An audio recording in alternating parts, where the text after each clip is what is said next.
Amazing. So we're streaming. So if you want to tell people where to watch today's pitches, send them to the Circle's YouTube. That's where they'll be watching it. And yeah, with that, let's get started.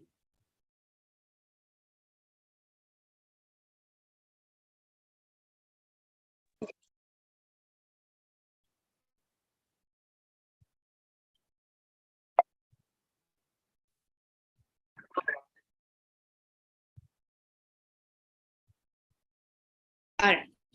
So today, we're going to be going through a little bit of our journey. I'm going to share a little glimpse into what the journey of all 50 odd people that we all were together was. Then we're going to quickly move on to the pitches. Before we go into the pitches, I'm going to introduce our panelists for today. Then actually a large chunk of today is going to be the pitches. We're going to have the first 5 pitches, then a very short break, and then the next 5 pitches. Post that, Pooja, our head of programs, especially for the incubation, is going to take us through the Circle incubation, the applications for which are live now. And then we're going in the end to the categories for the day, for which the pitches are all up for the running. With that, let me get you started on the journey. So this is the Reinventing Schools starter program. We started with the idea of finding people who shared certain beliefs about schools in India and whether they work right now as they are, and what is it that we need to do to get them to work for the children of the country who need it most. We started this journey last year with our 4 key cohorts. This year, we kind of expanded on that a little bit. And actually for this cohort, we received over 250 applications, out of which 55 are poised to complete the program. And today, there are going to be 10 pitches by 11 people because one of them is in a pair. So we're going to be having 11 of the 55 pitching today.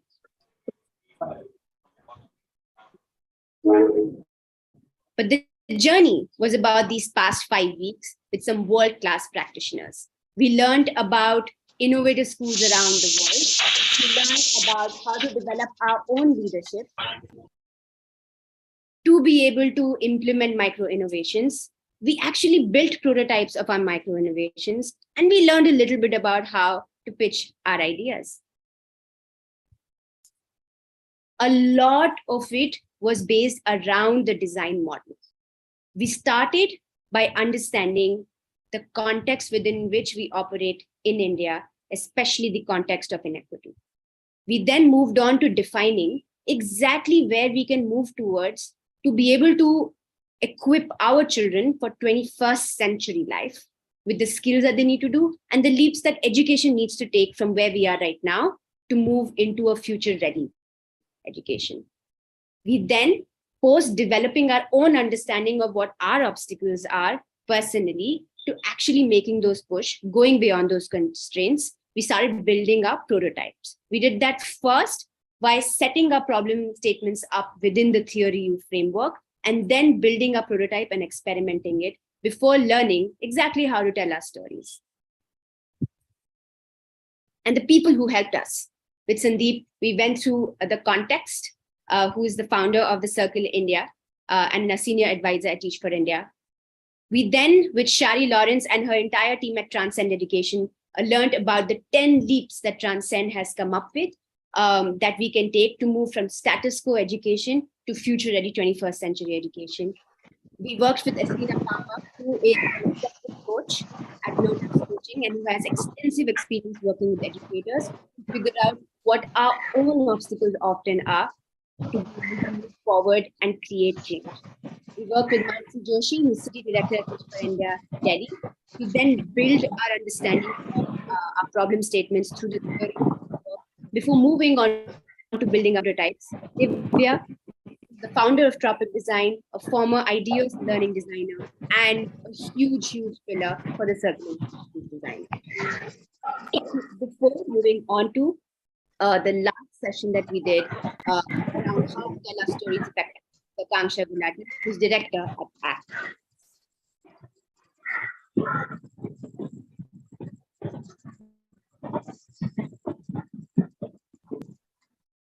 And so with that, we move on to stories. Before I introduce the stories, I want to introduce our panelists who have joined us today. First, we have Moinak Roy, who is founder and CEO at Simple Education Foundation. We have Ria Forbes, who's a board member at Forbes Marshall and especially works on digital business initiatives, who's going to be joining us in just a little bit. We have Pooja Chopra, who is head of programs at the Circle and the one who leads and spearheads the Circle Incubation program joining us as well. We have Dhruv Gupta, who's a senior consultant with BCG Social Impact Practice. And we have Niviti Samprani, who is program manager at Acumen and leads the program effort for the Acumen Fellows. Each of these has personally inspired me and professionally inspired me. I count several of them as friends. And again, I request people to just mute yourselves, right, as soon as you enter. As I was saying, they have personally and professionally inspired me with their leadership, with their drive, with their thoughts, and with their understanding of what we need as the people who are spearheading the movement around education in the country today. With that, I just wanted to welcome Moinak, Pooja, Dhruv, Niviti, and Ria later on into the circle today. I hope all the panelists are ready. I hope your link to your scorecard is open because we're next going to actually jump right into the pitches. Yeah, can all the panelists quickly give me a thumbs up if they're good to go? Amazing. A virtual one will also do. Amazing. Thanks, Raya. Great. Okay, moving on. This is how we're going to function. We have 10 pitches today, 5 pitches, and then a short break, and then the next 5 pitches. Each pitch is going to be maximum of 3 minutes, followed by a Q&A by the panelists. Every pitch will be followed by a minute of transition. While I have all the slides on here with us, I request every person who's going to pitch next to have their slides ready with them. And I would ask you to share it from your side so that you can control that. If at all you need any help, let me know and we can help you out with those presentations. Yeah, I'm going to be timing you guys and I will let you all know a minute before your time is up. There's going to be 1 minute left. Yeah, and please just don't mind the interruption. Sometimes it's going to say 1 minute left, right? So just take it in your stride and expect it to happen. Yeah. So that's 3 minutes, then 2 minutes, then transition, and then move on to the next one. With that, I'm going to welcome our first pitch by Sindhuri Anand, who's going to pitch Coexist. Hi all, good evening. I'm Sindhuri, and I'd like to talk to you about my project Coexist, and which is my philosophy towards reinventing schooling for our next generation. But before we head into the project, can we all take a moment to go back to our childhoods? What are your most cherished memories? Do you imagine visiting your grandparents at their small towns and villages, soaking in the beautiful relationships with your cousins, aunts, playing in the front yard and backyard filled with trees or in farms with cows? But today, where are these interactions with people and nature available to our children when we've all migrated to the cities and living in apartments? Children today face nature deficit disorder due to the digital world and changing landscapes. limiting their ability to mindfully connect with people and nature around them. The virtues of patience, resilience, connection are all diminishing, where instant gratification is taking over in most places. So with this, Coexist project is committed to fostering and supporting mindset shifts towards sustainable thinking and living in children. Our focus would be to enable nature-led play, sustainable living and mindfulness workshops, authentic, reflective experiences on sustainable choices. This being, the broad areas that the project and the vision would work on. I'm piloting and working with Anjana Vidya Kendra High School, a rural not-for-profit school catering to about 300 children from 15 villages in rural Bangalore. I volunteer and co-manage the school today, and we are keen to reinvent the space to foster a whole child focus for the 350 plus children here and make it available to urban children to utilize the space as well for their own experiential learning towards a more sustainable behavior. Moving on to my micro innovation towards this end on the thread of a real, authentic, reflective experience on making sustainable choices in that thread was to work with our rural school children who are from farming backgrounds to grow their own food organically. In the 2.5-week prototyping time, we ran about 2 sessions with the broad philosophy to expect the children to understand the need to grow their food more responsibly. While I'm here, I probably want to dwell on why this became more apparent. Because when I used to talk to the children and I asked them, hey, how are you growing ragi?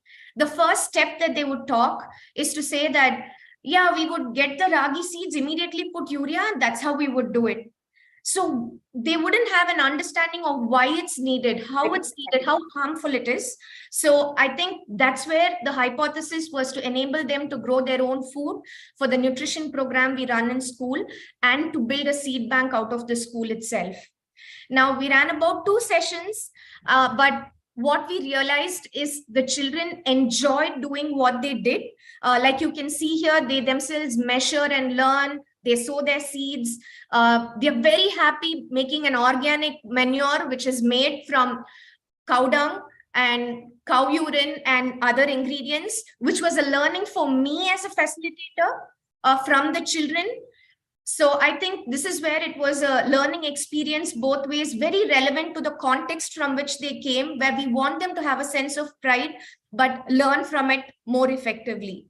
So some of the learnings that we've had is we need to give them a lot more time. We need to take 3x time per topic that we had in mind. While they enjoyed, the children by themselves, because of their classroom learning, are not asking as many questions and are not curious. So how do we enable that in the follow-up sessions that we'll plan from the next academic year?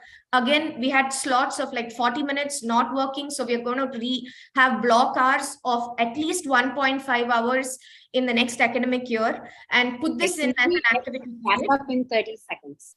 Okay. So, and basically these are our goals for the next year, which is to have a farm play and learning center for urban children, so we can invite them over, have a farm mela where we can showcase the learning and all the seed bank, seed packets or products that we can make with the children to enable them to build a lot of different skills and values in the process.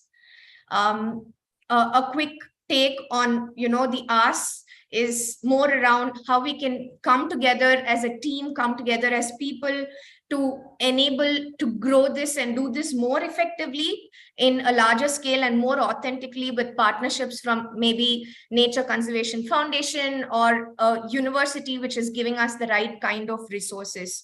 I think I want to leave you with this quote. And thank you so much for your time. Thank you, Sindhuri. Thank you so much. opening it up for the panelists to ask any questions that you have.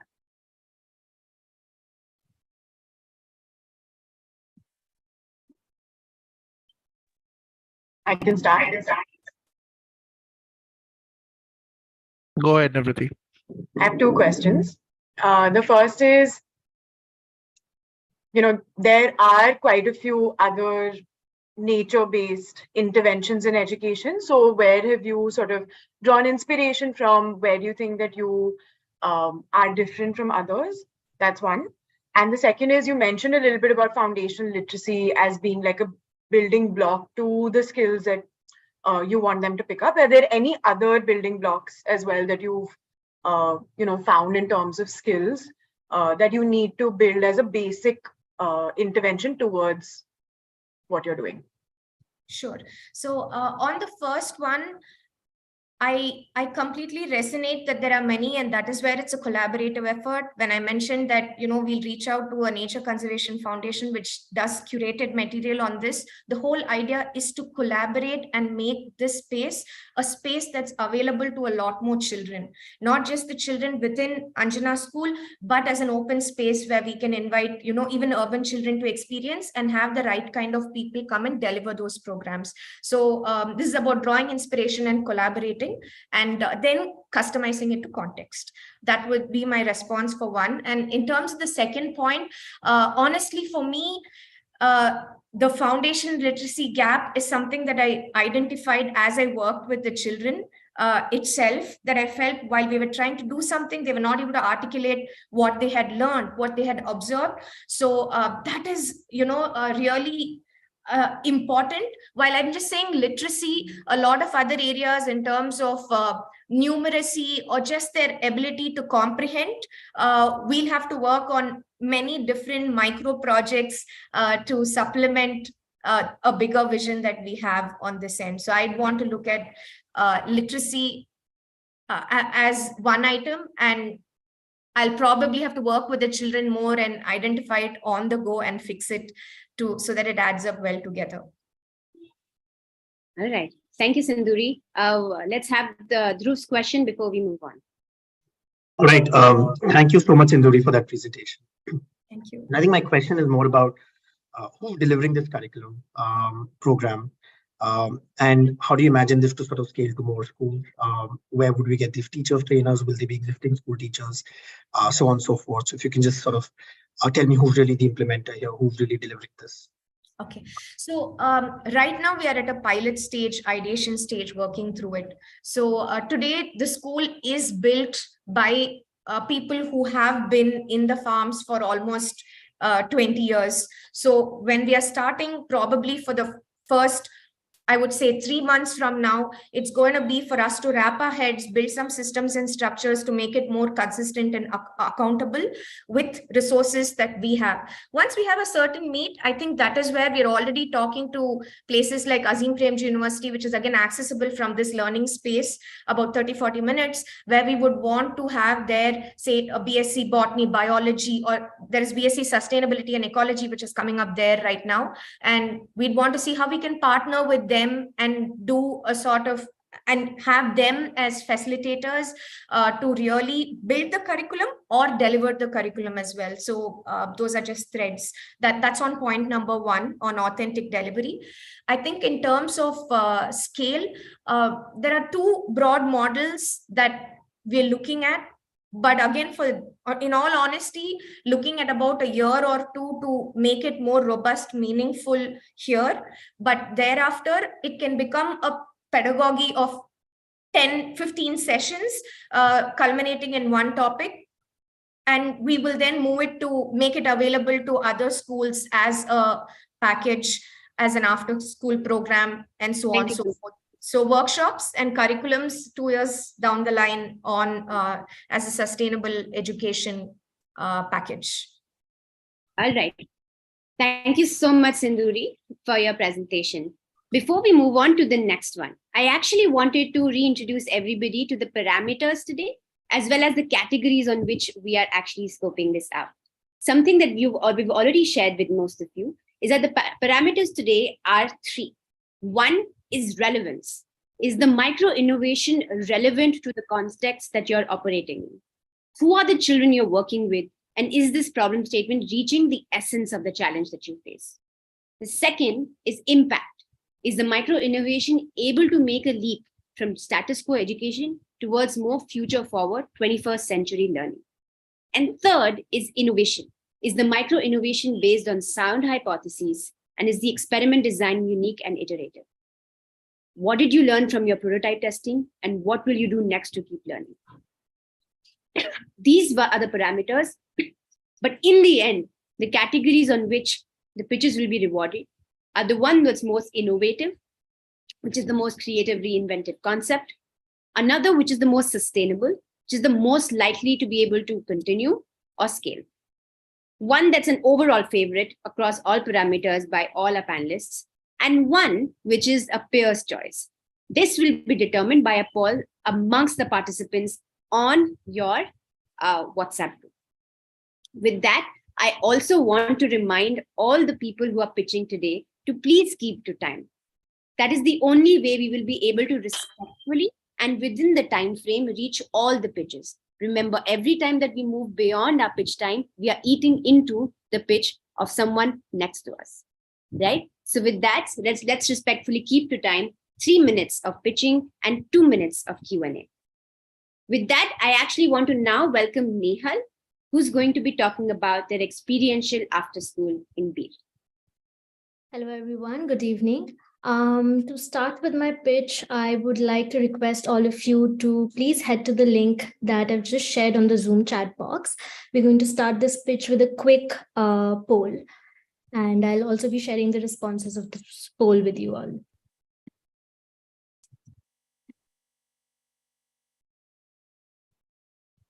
We're going to take just 10 seconds to see how the responses seem, and then we can go ahead.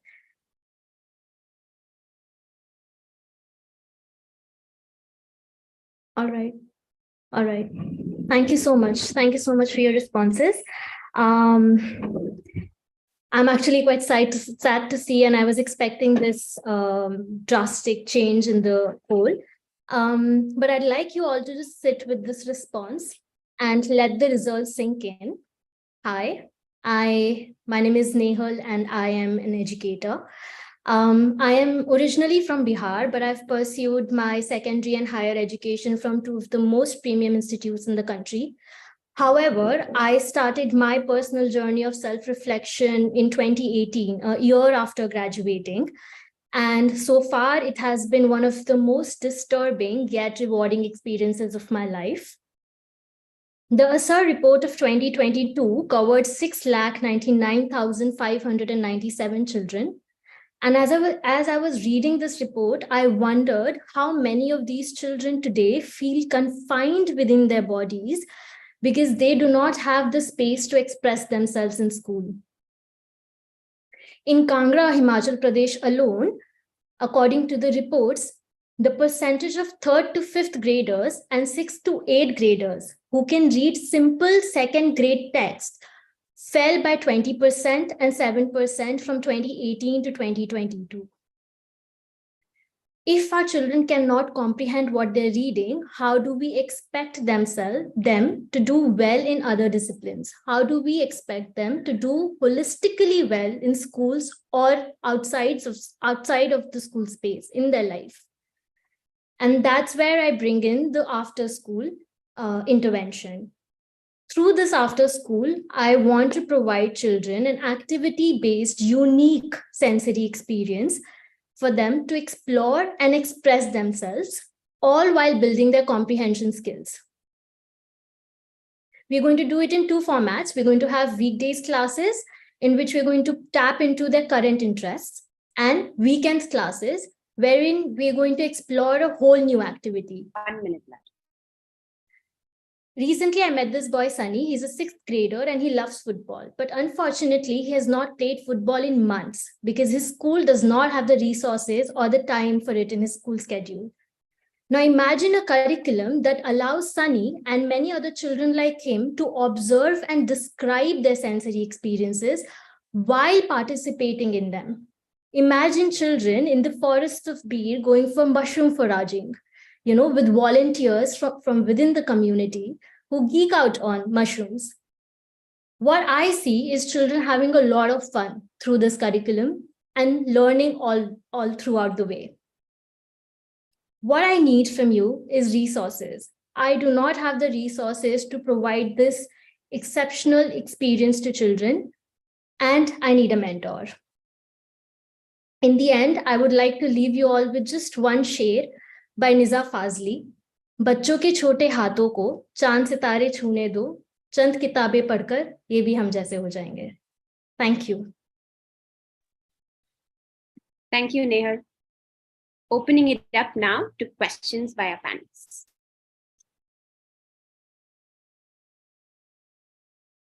Dhruv already has one. Go for it. All right. Thank you so much, Nehal. In 30 seconds, if you had to pitch this to a parent, what will you tell them you're doing and why is it important for their child? Recently, I was talking to a parent and she said, I'll translate it in English. She said, we are not like others. We live in rented apartments. We cannot afford private schooling for our children. So while I was talking to her, my pitch would just inculcate the fact that your children go to school and come back from school with just academic experiences. And she also mentioned that our children cannot speak in English. Her concern was English. So I'm going to tap into her concern of the fact that children cannot comprehend and speak in English. And through that, I'm going to introduce the idea that we're going to play sports and learn comprehension skills.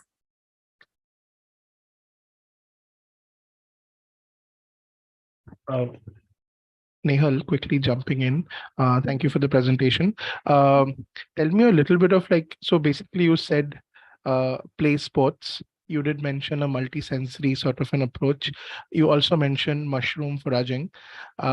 So tell me a little bit about what exactly, again, in 30 seconds, tell me a little bit about what all will this multi-sensory experience sort of have at least in the first 6 months. On the weekends, we're just going to understand from the children what their interests are. So for example, Sunny is one of the students. He likes football, hasn't played football in months. We have tourists coming in, we have paragliders, we have a lot of young crowd in the city. So I'm going to tap into those volunteers, organize football sessions for the children. Additionally, in 6 months, I have a plan that every month I introduce a new activity to them. So there are several people in the vicinity of Bir doing activities like pottery. We have storytelling. We have lot of students interested in paragliding, understanding the basics of it. We have children who are interested in art. And there's so many people who are doing fantastic work in the field of art. So my intention is to, in the first 6 months, to tap into the activities that are easily available in Beed, and through volunteers, provide those additional exploratory experiences to children. And on weekdays, we're going to just tap into the activities that children already are introduced to and are interested in, like football. For example. Thank you. Amazing. Thank you so much, Nehal. Thank you. All right. We're going to take a minute of transition so that the panelists can put in their scores and their notes. Before that, we'll have our next pitch person ready.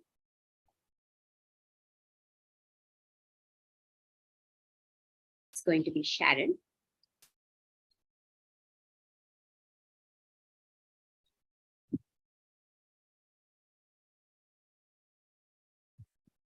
Amazing. So Waibavi wants to volunteer at your place, Nehal. Interestingly, Waibavi's work is also in Himachal, so you probably can. We should connect further. Okay, with that, we're welcoming our third person who's coming in to pitch today. Sharon, over to you. Thank you so much, Arshia. And I want everybody to get ready with their chat box because there's a question on the board. Hi there. And I'm Sharon. I'm a teacher, and I love to start my class with one big question. And I'm going to do the same over here. So which one of these is an orange? I can see eyes moving and on the screen. All right. Can I get some chat box responses? I can see the chats coming in. All amazing. All three. Going to wait for another 5 seconds. All right. 3, 2, 1. And just a second. Nice. Is okay. Now, irrespective of your answer, you're right. Because what I didn't share was today's objective was to create a thought. And I guess some of y'all are thinking, hopefully. Let me begin. My name is Sharon, and I'm a Teach for India fellow. I'm at the 2022 cohort. And fun fact about me, I used to work as a lecturer of mathematics before this. And another thing is that I failed math in grade 9. So things worked out really well for me. Now, coming back to my question of oranges, did you know you could create an entire chapter plan of fractions just with these oranges? Well, that's something that you don't have to do it because we will do it. So we design math curriculums to design grade level, to bridge grade level math literacy, which is customized and tailored to public schools in India. And how do we do that? We create student teacher decks with all the resources following this 6-step model, which I'd love to call the math thought.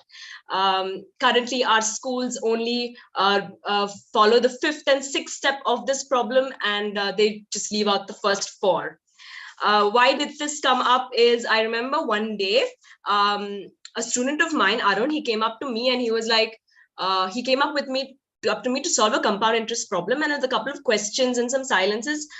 Turns out he didn't know how to do basic addition of like fractions. And that's something to think about. And this is just one student. India is full of this. These are again basic report numbers, small numbers. I wish these were errors of some design, but no. I'd like to take your attention on the 27%. It's the number of students, it's the percentage of students who are assessed at the end of the year, who are assessed with unassessed skills throughout the year. They're assessed at the very end of the year, and only 27% of kids could clear it.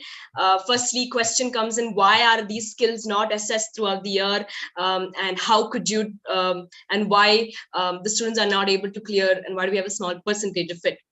Now, all of these students are going to be subjected to the graded math textbook, and the kids are frustrated. They don't understand why we're doing trigonometry, why we're doing the circles. And this is my reality every single day, and of a lot of students. So going back to my objective, I know that most of y'all are thinking, or at least are thinking about the orange. My ask is I wish to curate a paid internship program to hire a couple of interns to be able to accelerate the process of creating this curriculum. I have some sample curriculums, and it's been and I've been executing them in my school. Every day is my prototype execution for a worksheet, and I've seen a potential growth. And my vision, though, I'd like to close at the very end, is in the next 5 years, every high school student will be able to get 85% mastery in all grade level math literacy papers. And with that, I'd like to close. Thank you. Thank you so much for that, Sharon. I really love that you've also switched your name to match that, and with that ends your 3 minutes. Opening it up to our panelists if they have any questions. I would also like to open it up to any of the audience, all the participants, and if some of you have a burning question, please go ahead and raise your hand so that I can queue you up to ask.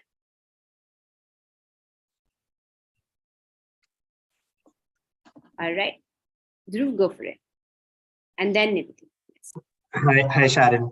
I used to Hello. fear math, so personal question. Why is math taught the way it is taught currently? What do you think is the root cause of the issue? Population, lack of schools, enough schools, and teachers, primarily. Yeah. And also to accommodate, to accommodate all of these students, to accelerate the process. Many of the government schools and private schools work on result, and currently they are in a desperate need of getting that result, and so they will get children to memorize problems and just, why do they follow the last two steps of the model? And so how do we tackle? How do we tackle that is, so I'm working with an organization that is trying to tackle this problem of sending in more teachers and bring in different types of teaching curriculums, and just redesigning, reinventing what is already there, but bringing in more depth and conceptual learning. That is one way, but also training these teachers that are already there, and opening it up for more people to get into the education space, especially from your pure sciences and college students, getting them into the space, training them.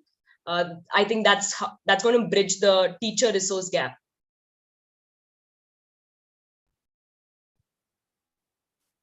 Thank you. Thank you. Diviti. Thanks. Sharon, two quick questions. The first is, what sets you apart from other curriculum, bridges for maths? There are quite a few that do activity kits, etc., that they send to school. So what sets you apart? The second is, why do you think people don't like maths? Okay. What has been your analysis of it? Because I feel that's part of the, that needs to be part of the intervention. Right. I'm going to go backwards. Second question first. Why do people get scared of maths is because they don't find any relevance to it. So I was just reading a study. I forget about the study, but it's just within all the interactions that I've had, they don't understand why are we studying that, and mostly comes out of frustration and then burden with, I need to complete this by the end of this year and give my board exams for kids or give their final exams, and that stress sort of gets it, and then it builds into phobia, and it's a whole math and emotion problem. And your previous question of what differentiates mine is, it's more customized to my public schools and what I need at the moment. There are a lot of websites and good material for English literacy, for example, like Common Lit. But for math, there are amazing videos on YouTube for sure. Good kits, but my school and a bunch of schools, the government schools, they're not able to afford those kits. Second is they're not able to afford that, and it is still does not cater to the teachers as well. So the teachers are not able to execute or use those videos effectively in their classrooms. So these resources is going to give a what, where, what, how, why of how does a teacher execute a class like this. So it's holistically for the entire system of the school. Right. Thank you so much, Sharon. Thanks, Niviti. Pooja, you had a question? Yeah. Hi, Sharon. Thank you Hi, for the Pooja. presentation. Yeah, I just wanted to ask, you moved from a space of not liking maths to teaching maths. So could you share just that one experience where, whether it was a teacher or something that you experienced that changed your relationship with this subject? Actually, for me, it was two experiences. One with my grade 3 math teacher, and she wrote something on my paper, which sort of I realized that day I'm going to be a math teacher. And then I failed math in grade 9, and my grade 10 teacher came and she changed it all. So it's just two teachers who have been really impactful in my school. They really saw that a student is capable of doing it and just pushing me. She made me take a class, and then things changed after that. The second experience is actually my younger sister and trying to teach her math. She didn't like math till the end, but currently she is pursuing her economics, and she has basic math, she has calculus, and all of that creeping in. And she tells me, I feel that what changed for her to do it well right now is I did not give up. Having a bunch of people who actually care about the subject sometimes acts as a source from which they can drive their energy. And so she still has conversation about those. She has those stress conversations about math to me. And just having this resource that is going to be able to understand where and what the problem is and where the breakdown is just going to motivate the other person. And slowly but surely over the course of time, they're not going to fear the subject. Yeah, so those are two experiences. Thank you, Pooja.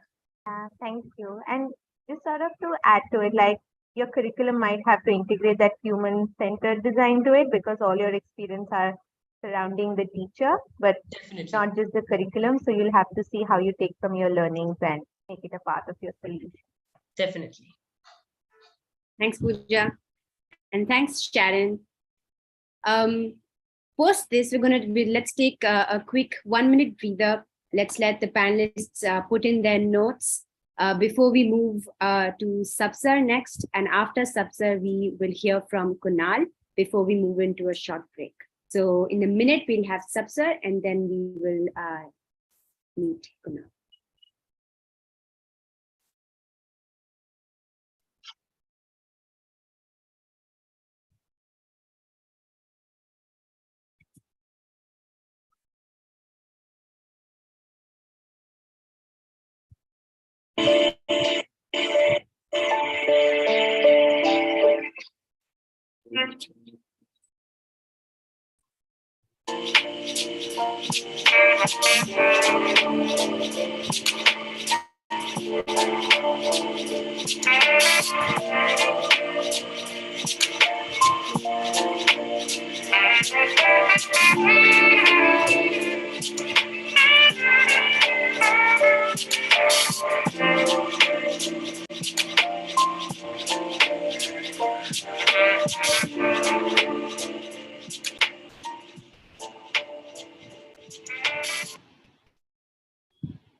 All right.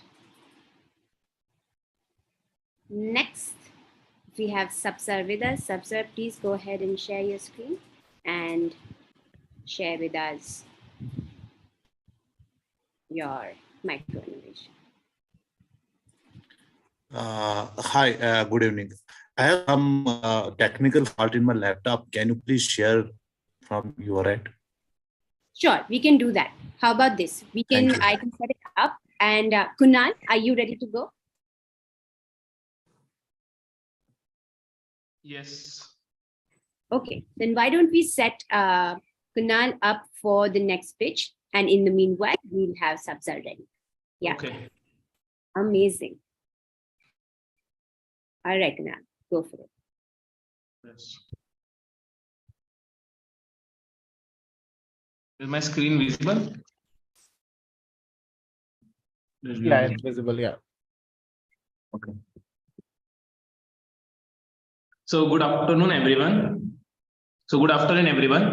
I am here today to pitch an initiative that aims to transform education communities in our city. I am Kunal Zangar, a Teach for India student alumni and currently a fellow in Teach for India at Hyderabad, where I teach grade 4 students at Meridian High School, Old City. Today, I want to talk with you about a critical issue that we face in our schools and communities, the challenges of addressing the root cause of resistance to change, inadequate funding, bureaucratic obstacles, and inequity. These issues are holding us back from creating the equitable, just, and thriving communities we all want to see. So before this, I would like to share one story of a student, Rida. Rida is not alone in her struggle. Many students in her community face similar challenges. Like, Rida is a student. She is a bright and motivated student who loves to learn. She comes from a low-income family and attends a public school in a neighborhood that has been historically undeserved. Rida dreams of becoming a doctor. However, Rida faces many challenges in her education. Her school lacks resources, and adequate funding makes it difficult for teachers to provide the best of it. Despite this obstacle, Rida remains determined. She spends extra hours after school at the library and uses online resources to supplement her learning. She participates in after-school programs, hoping to gain more knowledge. Rida is not alone in her struggle. Many students in her community face similar challenges and they deserve better than this.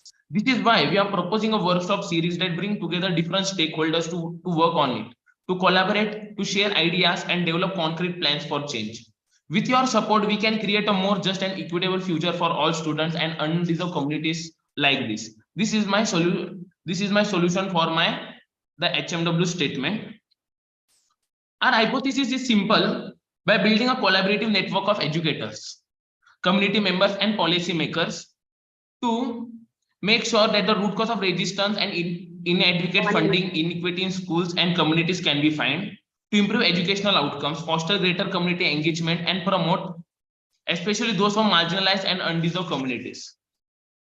So, to achieve this, we are proposing a workshop series that's going to get stakeholders from across the city to collaborate each other and to share ideas and co-create action plans, and to identify key challenges and explore potential solutions, develop concrete plans for change.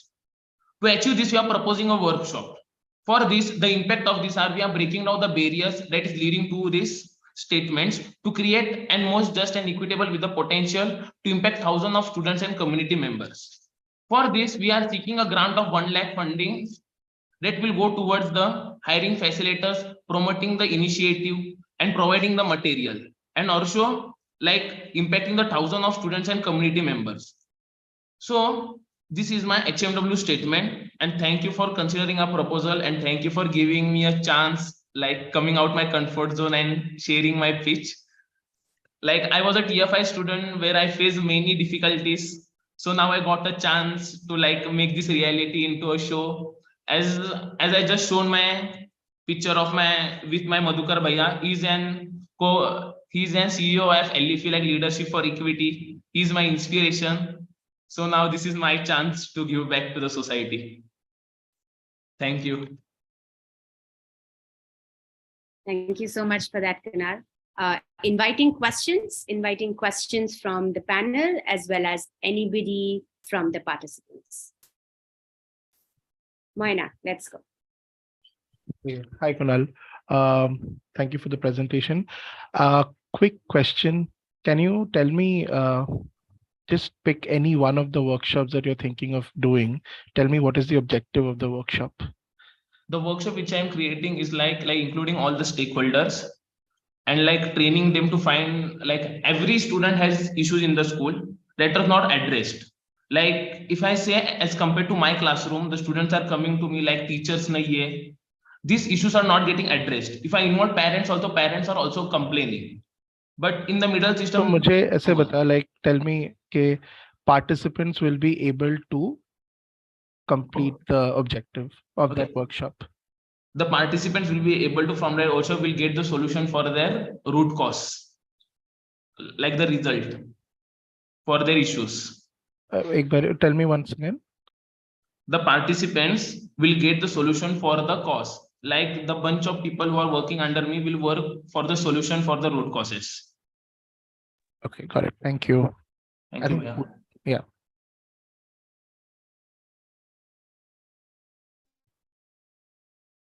Thanks, Manat. We have Niviti. Pooja also had her hand up. Go for it, Niviti. I'll ask after you. Sure. Thanks, Kunal. I was actually thinking that LFE has a very similar way of working. So that's very interesting that you learned that from your teacher as well. Yes. I wanted to know two things. How is this intervention going to be different from school management committees that already exist for a similar purpose? And second question first, sorry. Okay. And you answer both. Just in your understanding, what builds collaboration between different stakeholders? Like what are the steps to do to make people collaborate towards a problem? Okay. So I would like to share what I have done now in my school. This is the first intervention school which is run by a TFI alumni. His name is Noman Sharif. So I am like a TFI student is placed in a TFI alumni school. So it's like a full circle. So like we are working on this from last 6 months. Like we just done a session with our students. Then we went to parents. Then we had also talked with the government of the Hyderabad. Like her name is something Srinivasam something. We had a chat with her.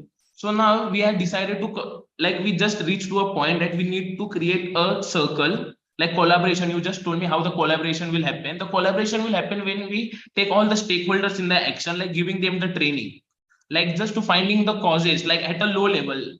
Like first I need to solve the problems at school, then I will just go to the big circle. So now we are creating a small circle of group, like including students, parents, and all the stakeholders which are like easily accessible. So for finding the particular solution, like I believe that if my school is like doing this kind of things, then I will approach to another schools. Like if I take the look from a TFI alumni also, I can impact this to more childrens.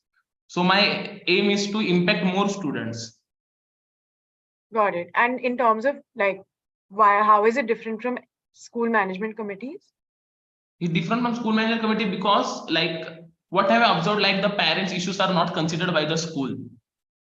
So their voice should be heard. Like they are the main stakeholders in the students' life. The students are spending most of the time with their family. The parents should know what to do when certain things are happened. So I think this is different from that. Thank you. Thank you. Thank you, Didi. Thanks, Niviti. Thank you, Kunal. At last, I would like to add a last line. Just I like the slides will get mismatched, like आगे पीछे हो गए थे, but it was done. All right. Thanks so much, you. Kunal. With that, we'll welcome our fifth pitch before we move into our break. But let's take a minute so that the panelists can put in their notes as well. I would again encourage all the other participants who are also here to drop their questions either in the chat box or to raise their hand if they have a question. Right? These are people that you've had in your mini circles, working with you in your breakout rooms and in some projects as well. So it'll be good if you can push them with some concerns, with even some feedback and questions as well. I'm really grateful for all the panelists for pushing each of the participants. Several of them, the ones who pitched right before and the ones who are going to pitch coming up ahead, have never pitched before. This is their first time. And I think it is so essential for us as educators to think entrepreneurially and to be able to tell our stories effectively, which is one of the reasons we wanted this to be a space where they can share their story, get questioned on their story, and are able to be celebrated for their stories. All right, so with that, Sabzar, are you ready? I can share your slides as and when you're ready to go. Just let me know.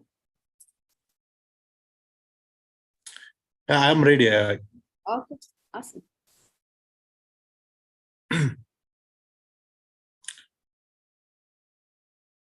Hello, good evening. My name is Sabzar Ali. I'm chairman of school AHMS, and my project is Project Rasta. I would like to share the project with share is कि मंजिल से आगे बढ़कर मंजिल तलाश कर, मंजिल से आगे बढ़कर मंजिल तलाश कर, मिले जो तुझको दरिया समंदर तलाश कर, शीशा टूट जाता है पत्थर की चोट से, शीशा टूट जाता है पत्थर की चोट से, पत्थर जो टूट जाए शीशा तलाश कर. So this is my project Rasta. First, my goal was to build a school in our society to work for the underprivileged students. Then when we came up with this idea and we finally constructed school and we started school in this building. So then I feel that there is need of more things which we can implement with teachers and with students, so that students will get the quality education, the education which is need of an hour. Project Rasta means the way you will go, you will find the things which you want. So this is Allama Habja Memorial School. It is co-ed there.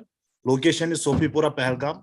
Grades are from pre-nursery to 10th, and the number of students are 230 plus. We have 15 plus teachers in my school. Yeah. Current challenge, which are lack of access and exposure, lack of resources, lack of capacity building programs for stakeholders, and difficulty geography and mindset of stakeholders, because you know that in Kashmir we have different circumstances. We have difficult geographies, like our schools are remaining shut for 3 to 4 months in a year because of harsh winters. Yeah. Our vision: our school will be a space that will provide the skills and knowledge necessary for students in Sofipura to succeed in any circumstances in any part of the world.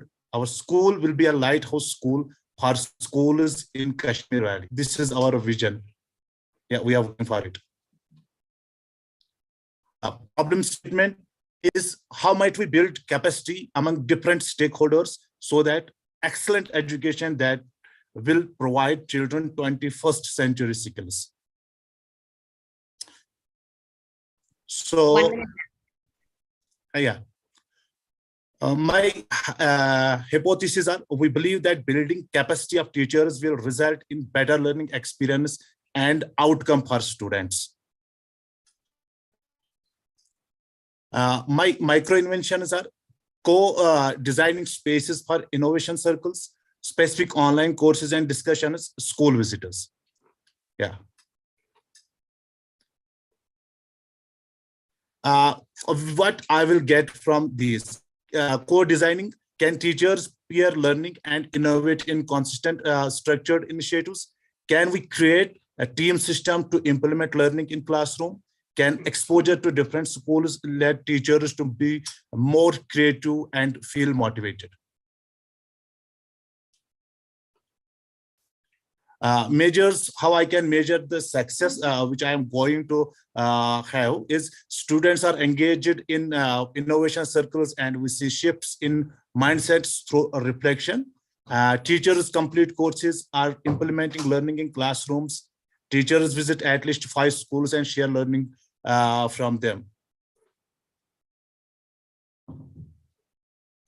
Thank you, the circle team from HMS school team. And I would like to end with this share. You have observed that there are so many, what I can say, problems, but one share is for that ki tundiye baad mukhalif se na ghabra e ukab, tundiye baad mukhalif se na ghabra e ukab, ye to aati hai tujhe uncha udane ke liye. Yeah. All right. Thank you so much for that, Sabzar. And for sharing the story of your school.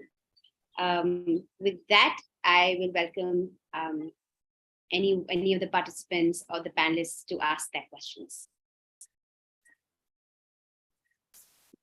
Mainak, you're on mute. Oh, Sabzar, one quick question before anyone else jumps in. Are you a part of the Voyage Rabta program by any chance? Yeah. Okay, great. Awesome. I'll let the others take the questions.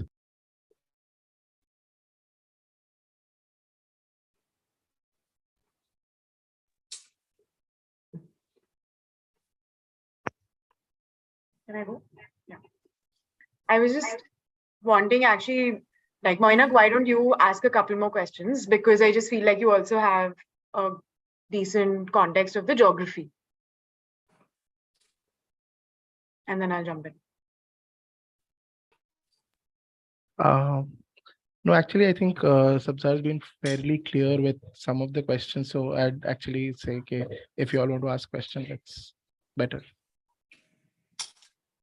The context here is Mainak with his organization, Simple Education Foundation. One of the first projects they ever did was in the Kashmir Valley around school transformation, and they worked with the government, which is why, Sabzar, it's also just going to be great for you if you can connect offline post this to learn more about the work that they've done and the network that they could utilize.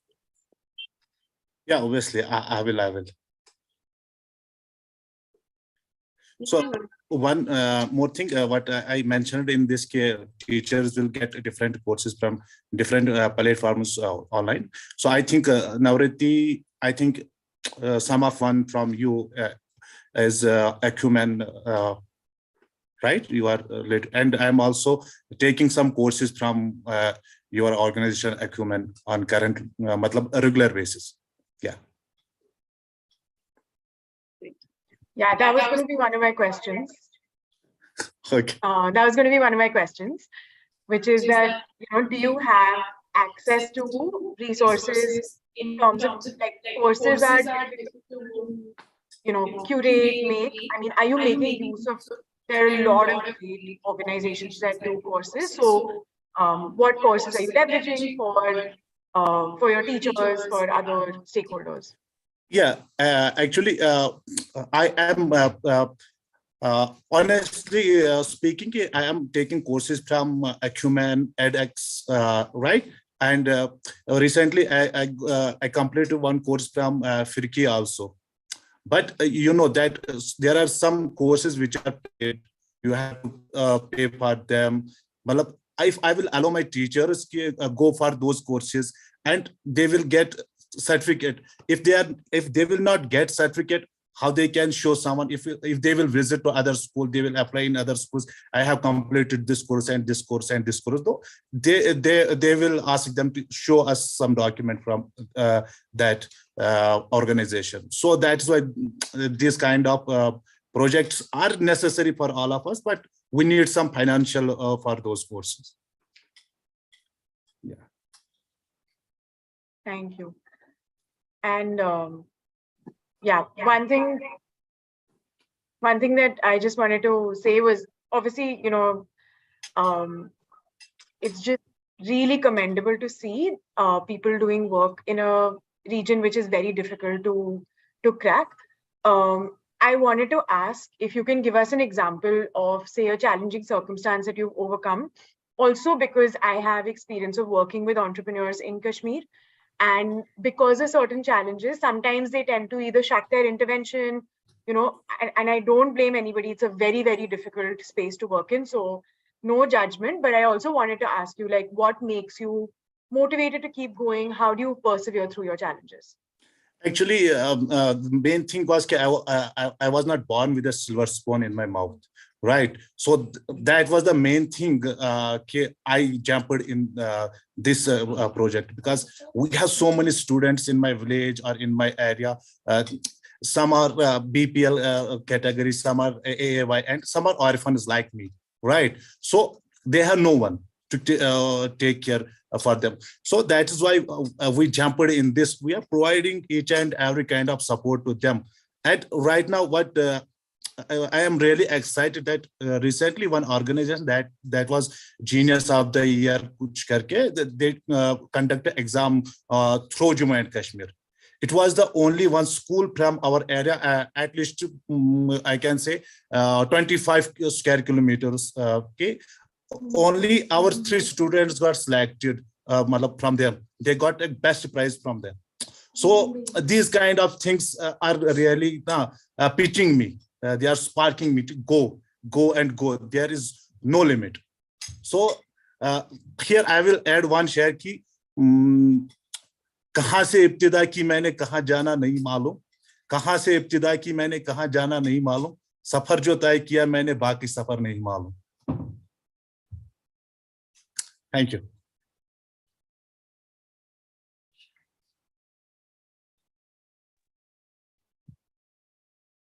Thank you, Sabzar. And Thank you all. With that, we've come to the end of 5 of our pitches. We're going to take a short break. We're going to be back here by 7:15 India time. And we're going to listen to our next 5 pitches. Yes, so y'all can take a break, go grab a snack, get freshened up, and we'll be back to finish out with some 5 more amazing pitches waiting for you. We're going to be starting with Divya next. All right, 5 minutes, guys.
Welcome back, everybody. We are now going to get started with our next 5 pitches. The first in that list is Divya. Divya, I now invite you to share your screen and share with us your pitch. Can everyone see my screen? For a moment, Divya, while you're sharing your screen, I'll just quickly remind everybody what we are here for. We're here to hear the stories of some of the participants of our Reinventing School Startup program. There are 3 parameters on which we are, the lenses through which we are looking at these pitches today. They are of relevance, impact, and innovation. Some of the categories that we're going to be looking at are most innovative and most sustainable. You are also, as peers, going to be deciding on one of these projects that might just be the peer's choice as well. Yeah. So with that, welcoming Divya, go for it. Can everyone see my screen? Aisha, can you see my screen? Okay. Yeah. Hi, everyone. So today you're going to see what transformation can look like if we invest the most important stakeholder in education system. But before that, because I love storytelling, I would start with a story which I'm going to share with you all. The first picture which you can see on your screen is me with my mother and my brother. And hi everyone, my name is Divya Dhangar. I come from under-resourced community myself, and I studied in a Teach for India classroom. And when I was just in my 5th grade, I was about to drop out of school because in my community, education was the last of the priority, because the first priority is just having food. And my father was extremely disinvested and he wanted me to get married when I was just 9 years old. But my teachers showed investment, and that is what my mother learned from them, and she stood up for me, and that is why I'm here in front of you. The second story is about me when I came back as a fellow. Here you can see 2 of my students very next to me, Humaira and Fatima, who were about to drop out of school in their 5th grade, where I took stand for them, and I chose parent investment and going into communities as a strategy to invest them. And today my kids are learning and they are in grade 7. And sadly, the third story is when I came back again as a program manager in Teach for India. I'm hearing the same stories again, where my fellow Paul recently called me last week to share about the stories of these 2 students of ours who are about to drop out of school because the parents want them to get married at this age. I'm just leaving you all with these 3 stories and a question in front of you. And I would really like everyone to go on chat, and any one of you to come off mute and share what do you see as a common challenge in all the 3 stories over here. Yeah, any one of you, any panelist also is fine. Yeah.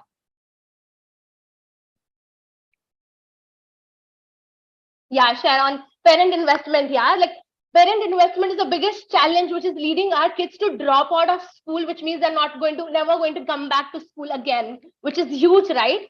And I'm here to solve that. Hi everyone, I am Divya Dhangar. I am a Teach for India and Akanksha student alumnus. I was a 2020 Teach for India fellow, and currently I'm working as a program manager at Mumbai with Teach for India. And what do? Is we run a parent investment program in under-resourced communities of Mumbai to engage their interest in their child's education, to infuse their willingness to support their child until they graduate, and eventually end education inequity in India. And how do we do it is through teacher-student-parent partnership program, which is run in 4 phases. The first phase is community immersion and parent interviews. Second is student and teacher collate spaces. Third is student-led basic literacy program for parents. And the 4th is parent councils in the school. And currently, I've already started this project with my classrooms, and this is one of the impact stories of my fellows starting to go into community immersion, so that the boys as well retain in the school. And they are also building parent partnership through classroom culture plan. This is a sample of one of the culture plans of my fellows recently, which they did. The second impact story is last week, my student leader Tayaba has started with this community empowerment program. This is the students from the same classroom, which I shared about the story about Pearl. Like the same classroom, 2 girls were dropping out. She chose to do a community empowerment street play to empower the community members about girls' education. And why is it urgent is the recent survey that I conducted from my teachers shows that there are average of 4 boys and 2 girls from each of my classroom right now who are at high risk of dropping out of school and never complete their grade 10. And the biggest reason being parent investment.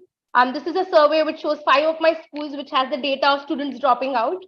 And my USP is we are unique because this will be the first program that will be engaging parents in experiential schooling, parent literacy, parent council, and parents will be treated as equal partners to build classroom culture and students' academic growth. And my ask is the grant for funding community centers in all my communities across Malwani, Kandivali, West and East in Mumbai, and also for building resources for the spaces which we are going to conduct for the parents. And I would really love to connect with each one of you over here to build this together and reach every child in India. So yeah, let's do it together. Thank you so much, everyone. Divya, right on time. With that, we welcome questions from the panelists. Dhruv, let's start with you. Okay, thank you, Divya. I think the question I want you to answer is, if there were 2 measurable changes you would hope the program to accomplish, what would they be? I think, thank you so much for that question. I think the first thing which I'm envisioning through this program is my students should pass their grade 10, go into college and graduate. That is a very big thing which I'm envisioning. And the second thing is, how can the students sustain in the school without the challenges of my father is not letting me come in the school. Didi, can you come to my house and talk? Didi, we don't have finance at home. Can Didi, can you come and help? But I want parents to come and solve this issue so that the students don't go through this, which I personally went through. Yeah, I think these are the 2 things which I want to achieve. Thank you so much, Dhruv. Thanks, Divya, for that. All right, welcoming any other question that we might have before moving on to the next stage.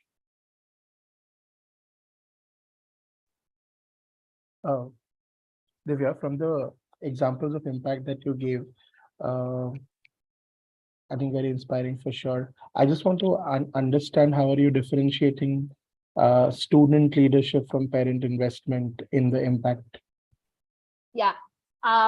Yeah, thanks for sharing that. I think I was thinking about this when I was creating the deck as well, and when I was thinking of when the theory happened, the session happened with us.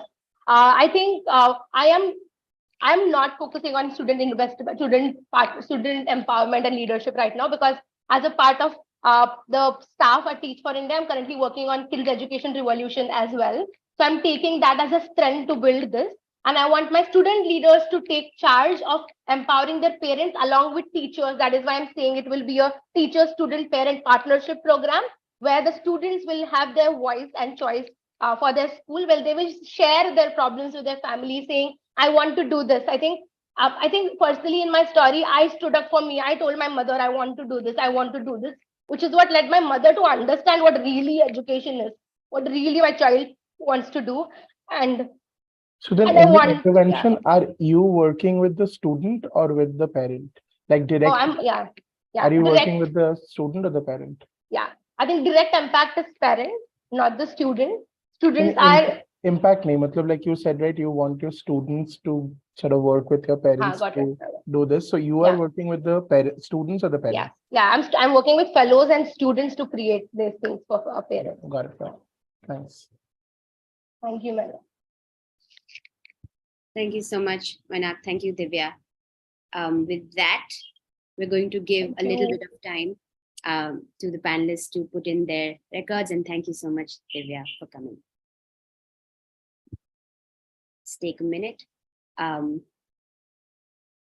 set up, and then post that we will welcome Simran in. So Simran, as and when you're ready, you can set up and we will get started in just a few moments.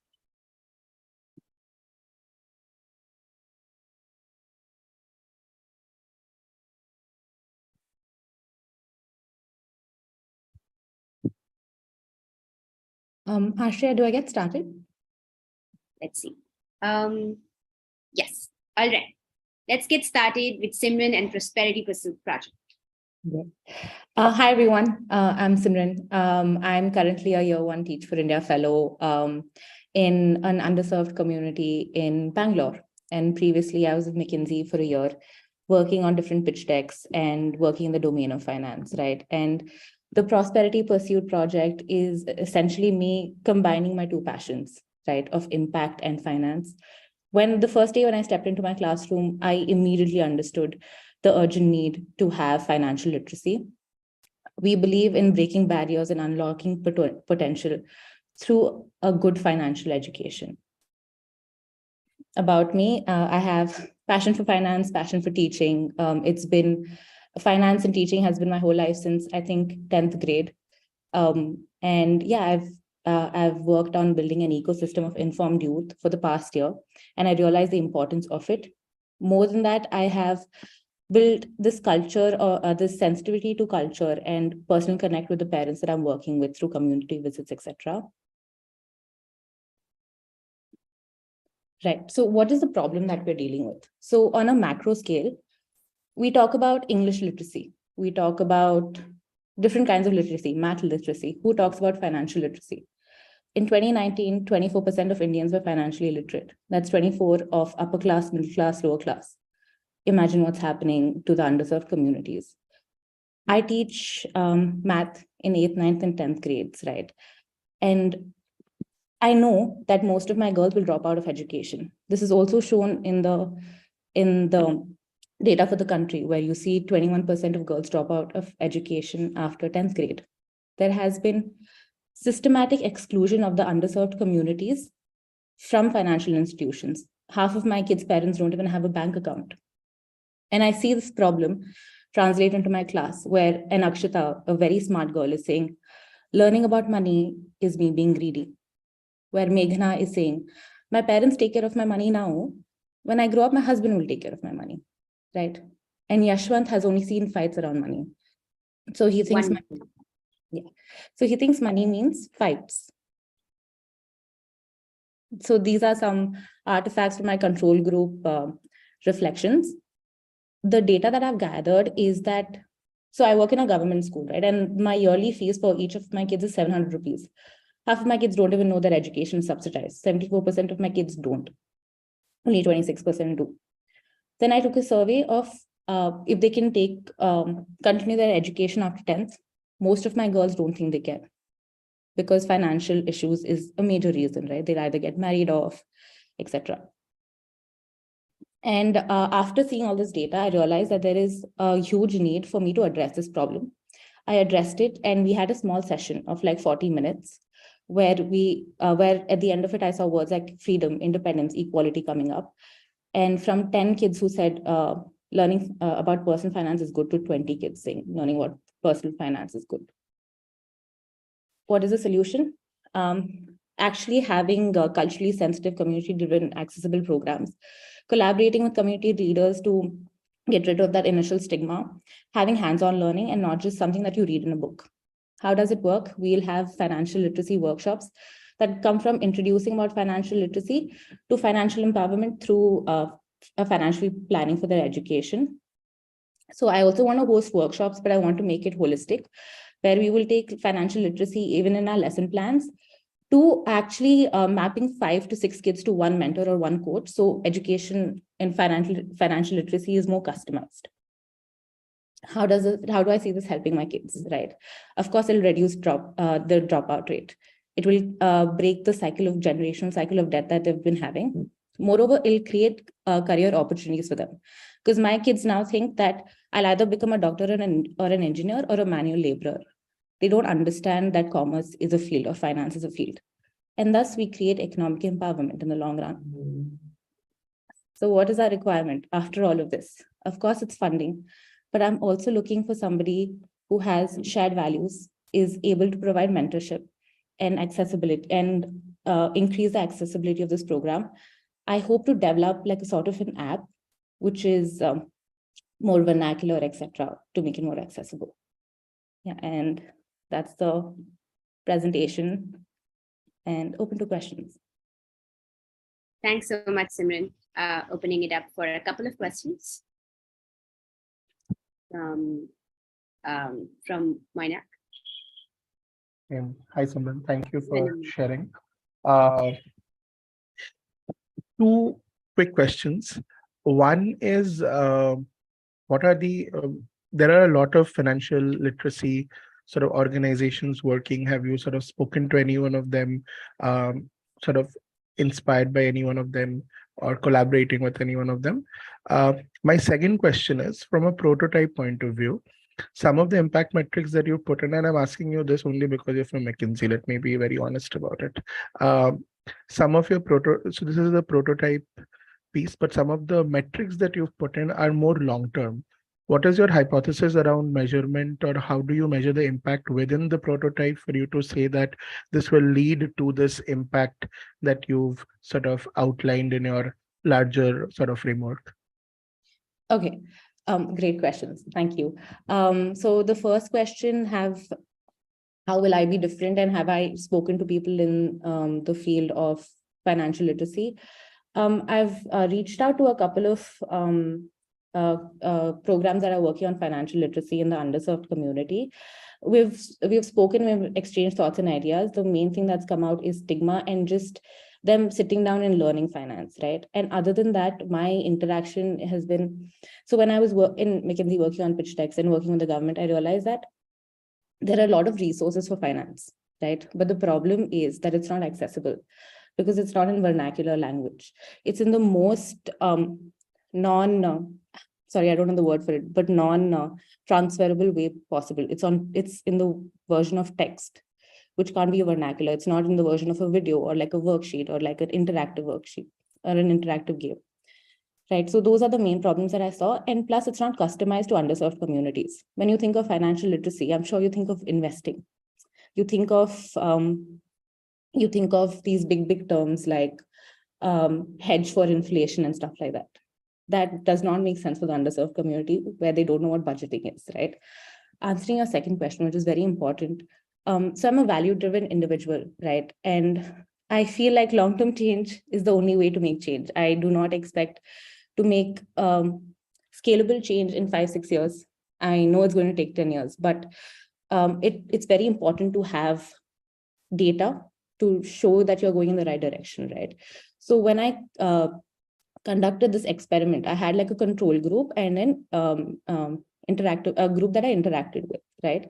So my control group, I did not tell them what finance is, right? I just told them what personal means, what finance means, right? And you could see the board there.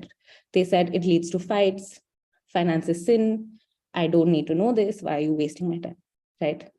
Cut to me holding like a 40-minute discussion with my kids, but I'm not telling them anything. I'm just giving them vocabulary and resources, right? And they are coming up, oh, then ma'am, I can do this, or ma'am, I can help my mother out like this, or oh ma'am, I thought of taking money from my friend and he was it might not be safe for me to do that now. Maybe I should talk to my parents about it. And then them removing the entire idea of shame behind finance, right? So that is how I got the initial short-term motivation and the data. Thanks, Simran. Thank you. Thank you so much, Simran, for that. We will actually now be moving on to our next pitch so that we can also stay on time and respect everyone who's joined us here. We'll take about 30 seconds for the panelists to record their notes on all the parameters. While we're taking that time, also welcoming some of the comments. I'm not sure if you all been reading through the chat room, but so supportive everyone's been. Sharon says so relevant and powerful. Shreya says amazing. It'll be fun to just read through the chat box for everybody as well. Our corpus for today's funding grant awards is 1 lakh INR, and we will be awarding it to pitches, distributing across pitches who are most innovative, most sustainable, overall favorite, as well as payers' choice. There is some chance somewhere that all of them can go to one pitch as well. Who knows? But that's what we're gunning for. And with that, I'm actually going to open it up to our next set, which is Ikra. Ikra, if you're ready, oh, there you go. So Ikra is ready. You have 3 minutes, and whenever you're ready.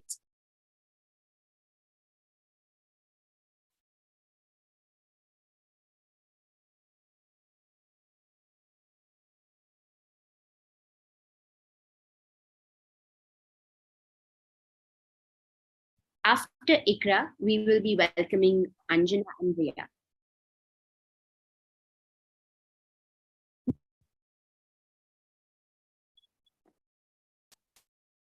Should we go next?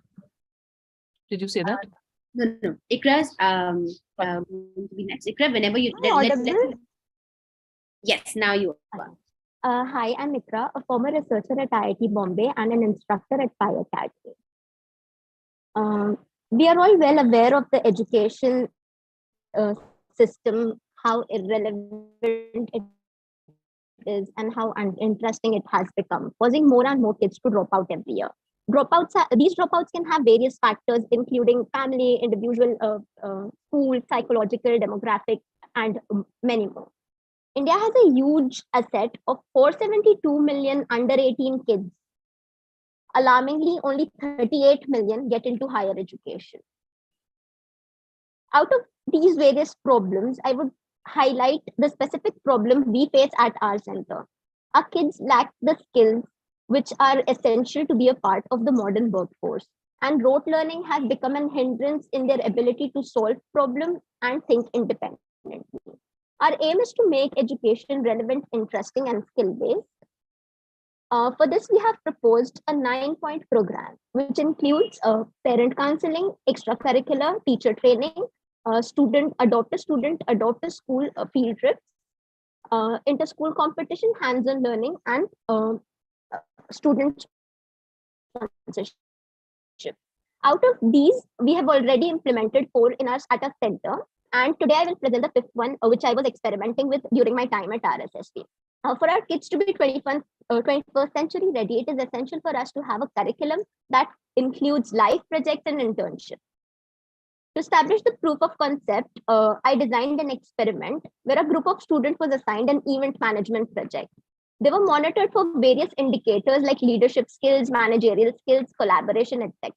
The results were remarkable. Kids did a great job from getting sponsorship to sending out invites and later on managing waste after the program was over. After developing the proof of concept, we brainstormed our micro-innovation, which is a freelancing platform for kids, where kids learn various skills and implement them in real-life freelancing projects, helping them to build real-world skills.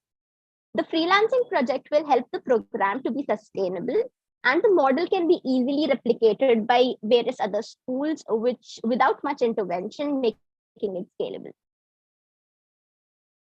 We plan to distribute the fund equally into tinkering labs, student grants for projects, teacher trainings, and getting skilled trainers. This is a small plan which we have devised to start the program. And it is going to be a 1-year program. We will run it for 3 years in the pilot phase under strict assessment so that we can learn from our mistakes. And I hope you all become a part of our journey. Thank you. Okay, amazing, Ikra. So you had time left. Questions by the panelists or participants? Please feel free to raise your hand so we can queue you up to ask your questions.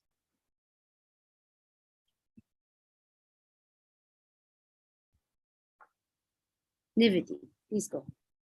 Sorry, I might have missed this completely. So because it's such a short time to take in all the information, but can you also explain to me, like with this, like how does the intervention say move people who are possibly in low income or difficult circumstances? Like how would it help them? We are like currently working for students who belong to the underprivileged area. What we are trying to do is we are trying to get mentors, engineers, and such experts, and we are trying to like hold on workshops for our kids. So what we plan to do is we will train our kids, our students on certain skills. It can be presentation skills or any such skill which can be useful. And then we'll help them figure out people who are willing to get those skills utilized and get their projects done. Yeah, so I just wanted to understand that your target audience is basically like people from underprivileged backgrounds themselves. Got it. And do you feel like, maybe similar to the first presentation that we heard, that there are some baseline skills that you may not find? What do you want to do about that?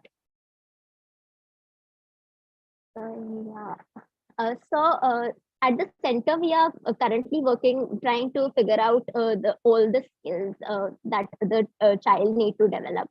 So we are working on that along with this. All right. Thank you, Niviti, for the questions, and thank you, Ikra.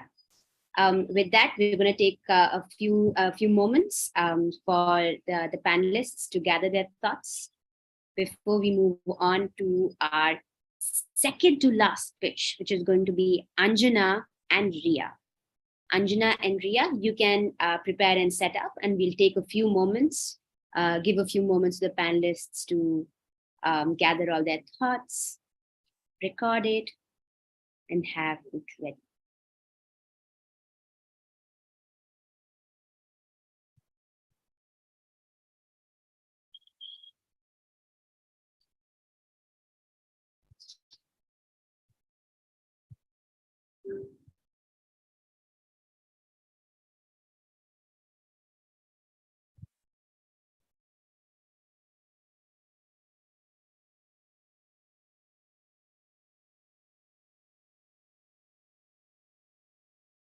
While we have you, and we're going to start in just a moment, Pooja is going to go deeper into this at the end of this. But just so you know, the applications for the incubation program at the Circle are open. If you want to learn more about it, and you know someone who's going to be perfect for it, go to the website. And if you want to apply and you're ready to apply, or even to register, go to the website. It's all open and right there. Personally, I'm loving the campaign this time. I think it's so cute and innovative, and really represents our brand so well. So very, very proud of the work that the team has done. With that, I'm also going to now invite Anjana and Ria to share with us about their music studio.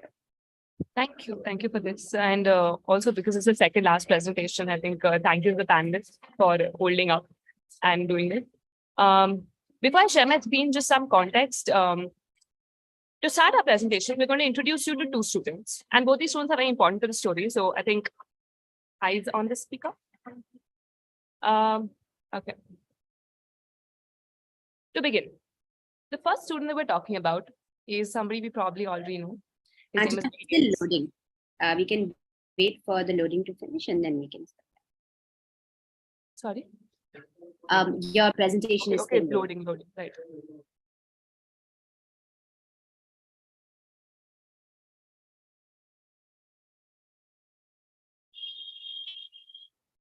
Should I present again? You could just show it to us without putting on the slideshow. Maybe then it would work. Okay.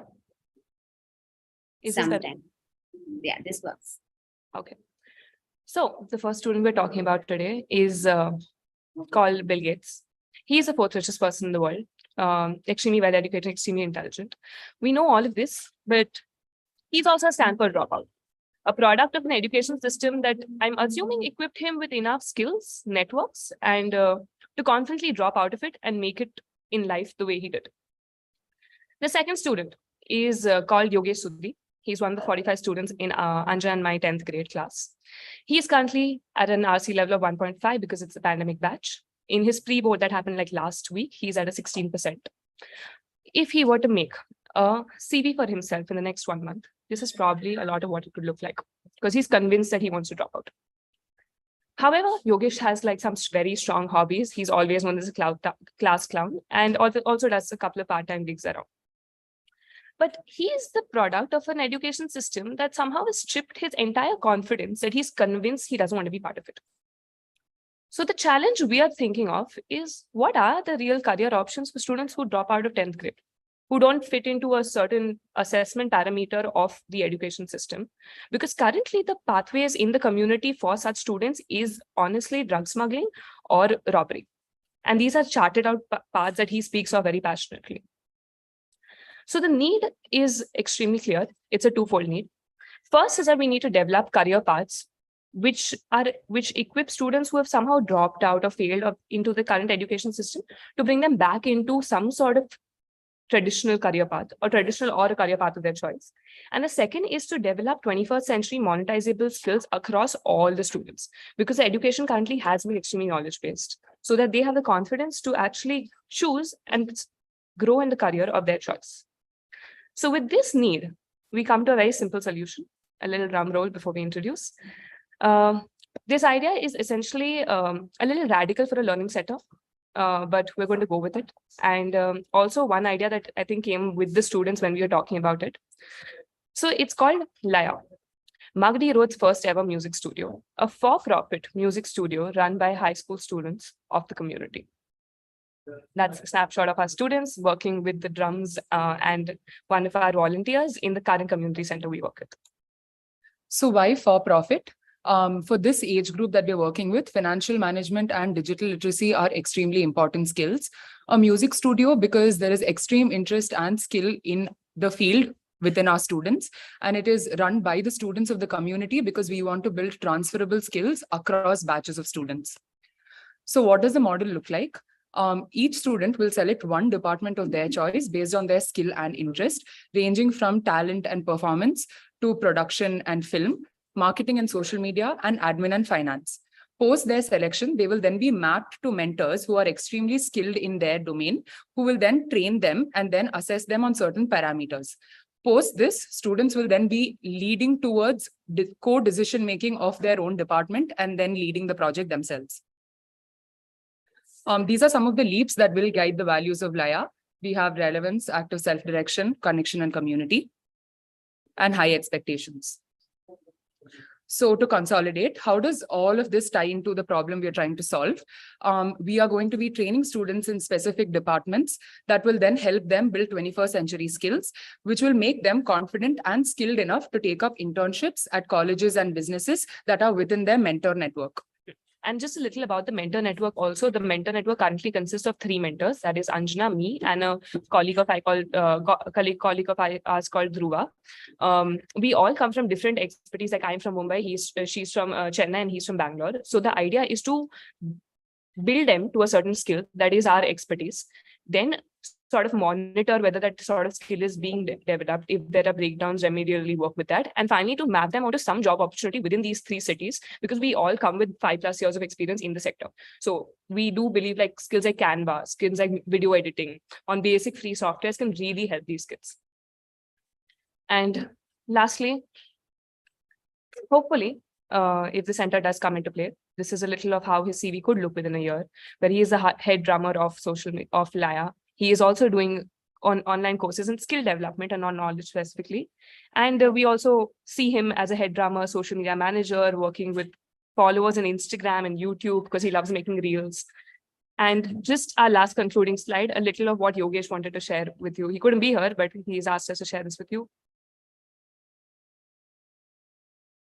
Hoping our digital literacy is good enough for this. What is this?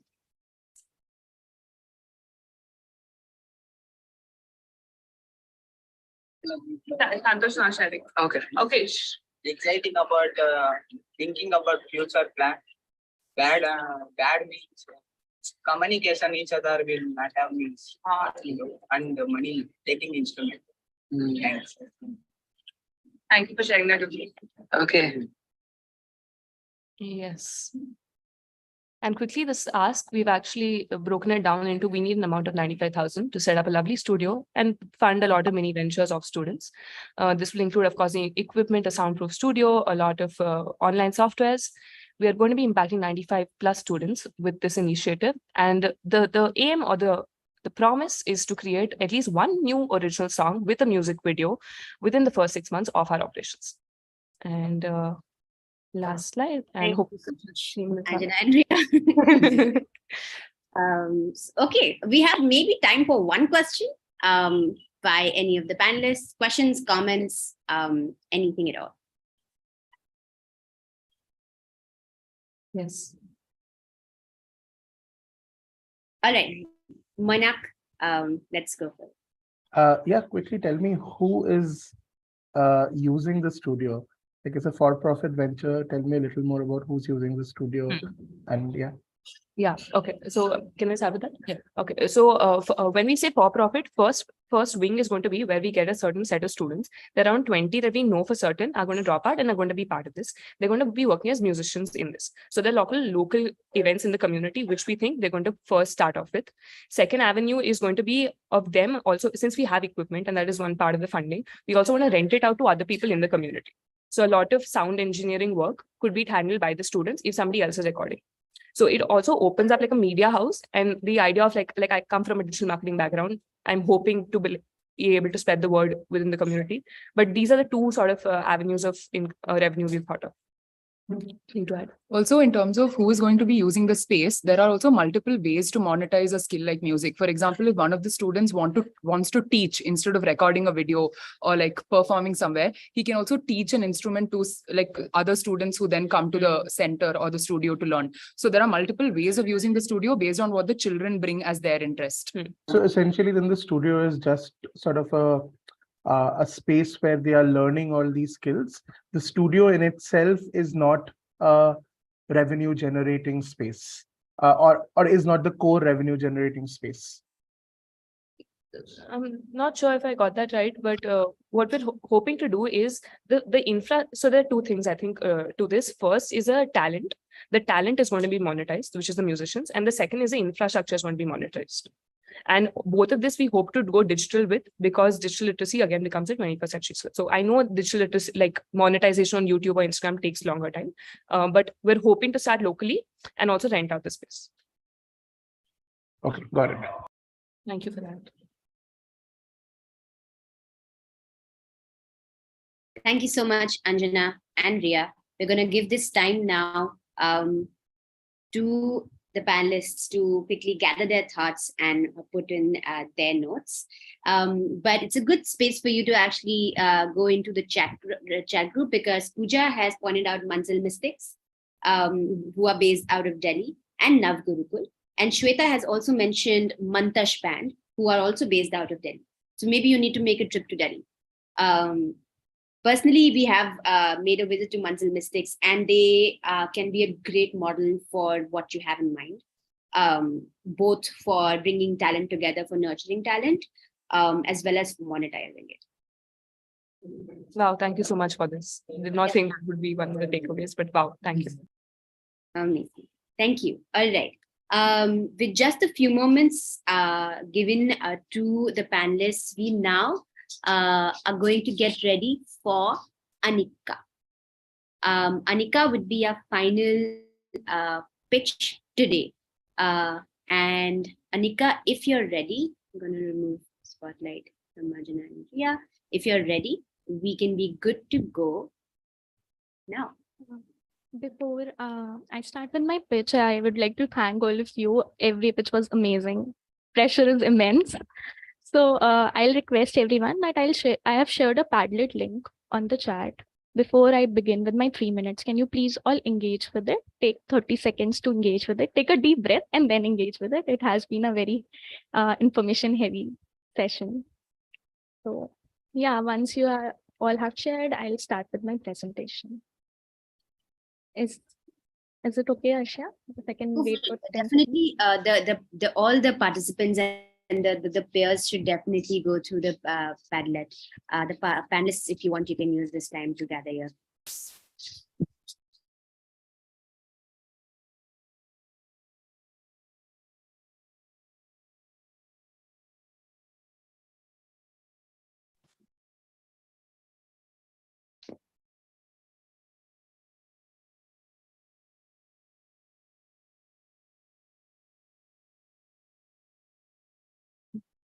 I'm good to go. Shall I start? All right, let's go for it. Good evening, everyone. I am very happy to present to you Project Brain Buddy. We empower the present to improve the future. That's our motivation to work at Project Buddy. Before I go ahead in my slides, I would request all the panelists to have these 3 questions while they view the presentation. First, at what age did you experience anxiety? How did you define what you felt? And when did you learn first to manage your anxiety? Keep these thoughts in your mind as we go through these presentation slides. 1 in every 3 adults experience some form of mental stress or mental health condition. I am product of one of those three adults. I am one of them. And my cause has been violence at young age and household adversity.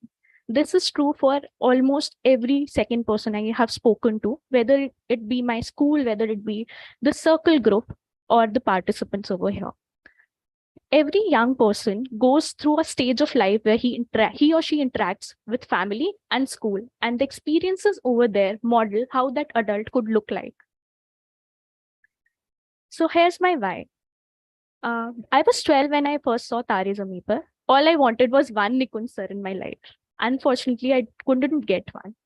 I did my engineering, joined a corporate job, was working in oil industry, but something didn't felt right. I joined Teach for India and I was placed at Babul Uloom School in Zafrabad. Here, all I wanted to do is be that Nikun sir. I thought it is going to be really easy because I am passionate about it, but it wasn't. Like most of us who have dealt with elementary classes, too much work pressure. It's not just about bum bum bole, masti mein dole. It's more about kho na jaye tare zameen par. And that's what my life has been. It wasn't easy because there was not one Inu I had to look after. There were many. And I couldn't decide who to abandon. Here on your screen, you might be able to see few numbers. These numbers, for now, will not be making sense to any one of you. This is the depression and anxiety rate our students in India experience, 53.2%. Globally, it's 25.5%. ADHD and dyslexia is 17.6% in India. Is having anxiety, depression is a problem? No. The problem is not that, because mental health is a journey, not destination. Problem is lack of access to mental health resources in students, which stem from various causes, as mentioned on your screen. So what is the solution? Solution is to bridge the gaps in availability of quality mental health services using technology. Here comes Brain Buddy. What is our vision? Our vision is to provide immediate preventive support for stakeholders to promote well-being. These stakeholders we engage and empower today, educators and parents, so that we impact our tomorrow. This is the micro innovation. This is how the micro innovation will look like. We work on 5-step module. First, we'll provide assessment tools to educator, then awareness and resources to educator, then engagement of educator and parents, implementation, and finally, impact evaluation. Because what cannot be measured can never be improved. Our first phase will start in Delhi. In second phase, we look into metro cities with collaboration of Teach for India. Phase 3, we look into website launch in tier 2 cities. Phase 4 would be an app launch so that we can provide this access to all the students across the nation.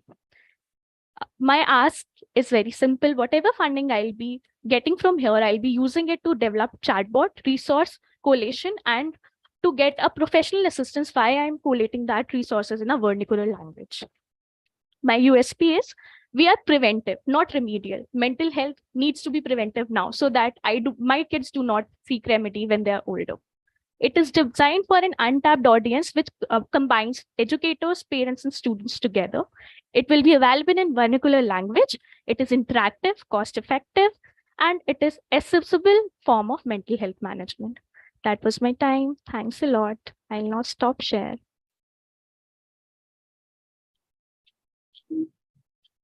Thank you so much for that, Anika. With that, opening it up to questions and comments.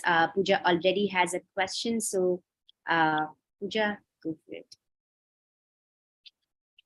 Hi, Anika. Thank you for the presentation. 2 questions. Why tech and not like an in-person space? Because your experience has a lot been like around like maybe a person or a teacher who can change it. And if tech, then how do you get stakeholders like parents to engage in it who might not be very well versed with that tech? Yeah. Thank you for your question, Pooja. So why tech? Because I'll be transitioning from my fellowship, and then I'll not be there to monitor what changes are still there in my school. So tech is one thing which can be a long-term solution to not just engage new stakeholders, but to get stay connected to the ones we have already worked with. And if we are just talking about in person, we are not able to reach as many students who might require our help. Second question was that can you please repeat? I'm so sorry. Yeah, second question was that if it's tech, then how do you get stakeholders like parents on it, and how do you like reach them? Because tech, you're using tech for scale, right? So if I talk about how will I get my parents engaged, we are already using a lot of tech services like tap activities, which use chatbots and other activities which are provided, which are simple apps. So since pandemic happened, a lot of parents got training how to use simple apps, and whatever app we are trying to develop would be in vernacular language and had very interactive, simple dashboard. And also my first model was that the educators will be bringing that app to the parents. So the educator is not just getting themselves trained about these issues, they are also incorporating parents while they are getting trained so that they know how to use the app. So we'll be relying mostly on our educators. That is our base. Thank you. Thank you. Thank you. Thank you, Pooja, and thank you, Anika.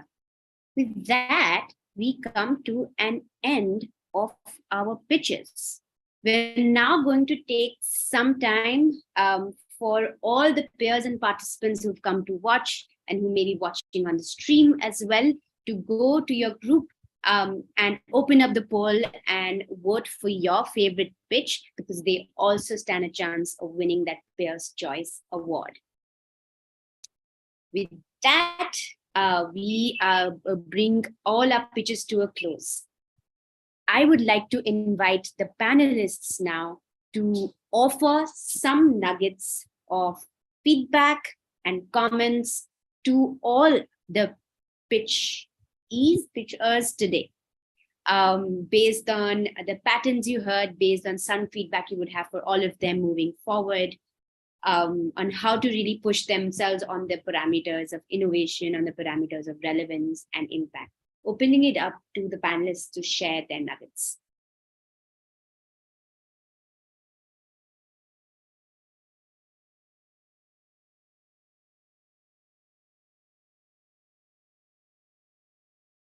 I can go first, if that's all right. Go ahead, Dhruv. Yeah. So I heard a lot of these presentations, and the frame that I was looking at was how well was the problem identified, how convincing was the solution to solve that problem, and how thought out was the impact. And for the problem part, I want to say that one thing that I really appreciated in all the presentation was that you all could back your problem with personal narratives. I think that helps build a very deep connection between what you're doing on a day-to-day basis, and for people like us who are hearing about it for the first time. So kudos to that. I think one thing that I would love for you all to think a lot more about is what is really making the problem persist. There are people who've tried to solve it before. There are other innovations that I could think about that I've heard of, for some of these themes. But what is really making this problem not change and persist? What would be the levers of change, and which one are you putting your money on, and why? Almost comparatively saying, what, there are these three different pathways to it, but I put my money on this pathway, and this is the reason for it. And I think that articulation would really help you sort of go forward. On the solutions, I would like to say that a lot of great solutions again. A lot of them were prototyped, a lot of them weren't. Irrespective of whether you've already prototyped or not, that's fine. The ideas were well formed. My sort of desire would be for you to sort of be able to form a very clear link between that intervention that you've planned and really the outcome that you expect to see, and really develop a causal link between the two. So here's what I'm really doing. This is my activity. This is my input. This is my intervention.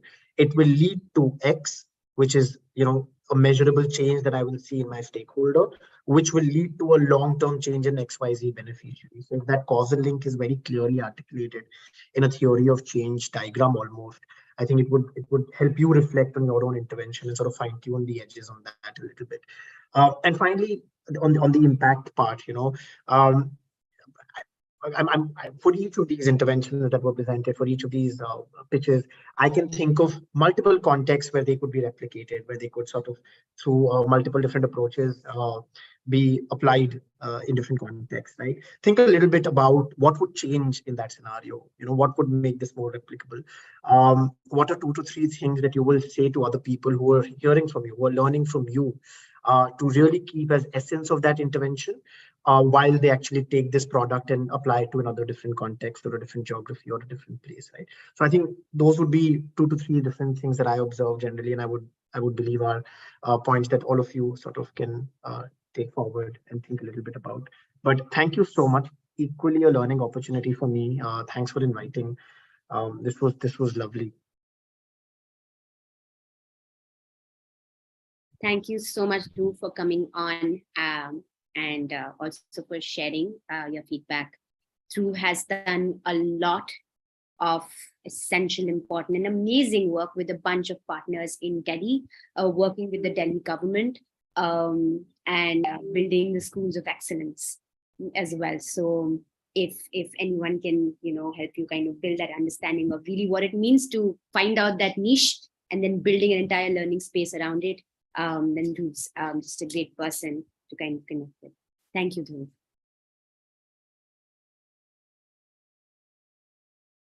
Others? I can quickly go next because it's similar. So +1 to Dhruv on, I think, what he said about the problems that you all presented. +1 to also for you all to think about, is there something systemically that hasn't changed over many years and why that hasn't changed? And think about whether your solution's attacking that. I think one of the pieces of feedback that I want to give to everybody is that when you're pitching, you're expected to know the sector that you're pitching for, right? So I think it would be great to also just hear people saying that we know 5 other interventions exist. This is why we're different. Because then that gives an immediate buy-in that, oh, they've understood the segment, they've understood the other interventions and why they don't work, right? So I heard like only 1 or 2 people maybe targeting that. Yeah, I think that would be super helpful to hear. Absolutely. Amazing. Thank you, Nivriti, for sharing. Just for you all to know, Nivriti has a background, not just working with teachers on the ground, with teacher coaches, but also working with entrepreneurs, working across the country in urban, semi-rural, rural areas who are trying to build up interventions across diverse spaces with different kinds of students to work with, and now is working with Acumen Fellows. So really expanding that field of understanding as well. Nivriti is one of the most effective and transformative coaches that I know. So thank you for sharing some of those nuggets as well. Yeah, I second everything that Arshia said about Dhruv and Nivriti. So I think one of the things that is the biggest challenge with pitching is time, right? Because everything everyone says, I think it's easy to pack it in. It's not easy to pack it in 3 minutes. So one core piece that I'm going to tell you is to do your research on who the panelists are. I asked Arshia that whether you all knew who was coming in, and she told me that you had the bios.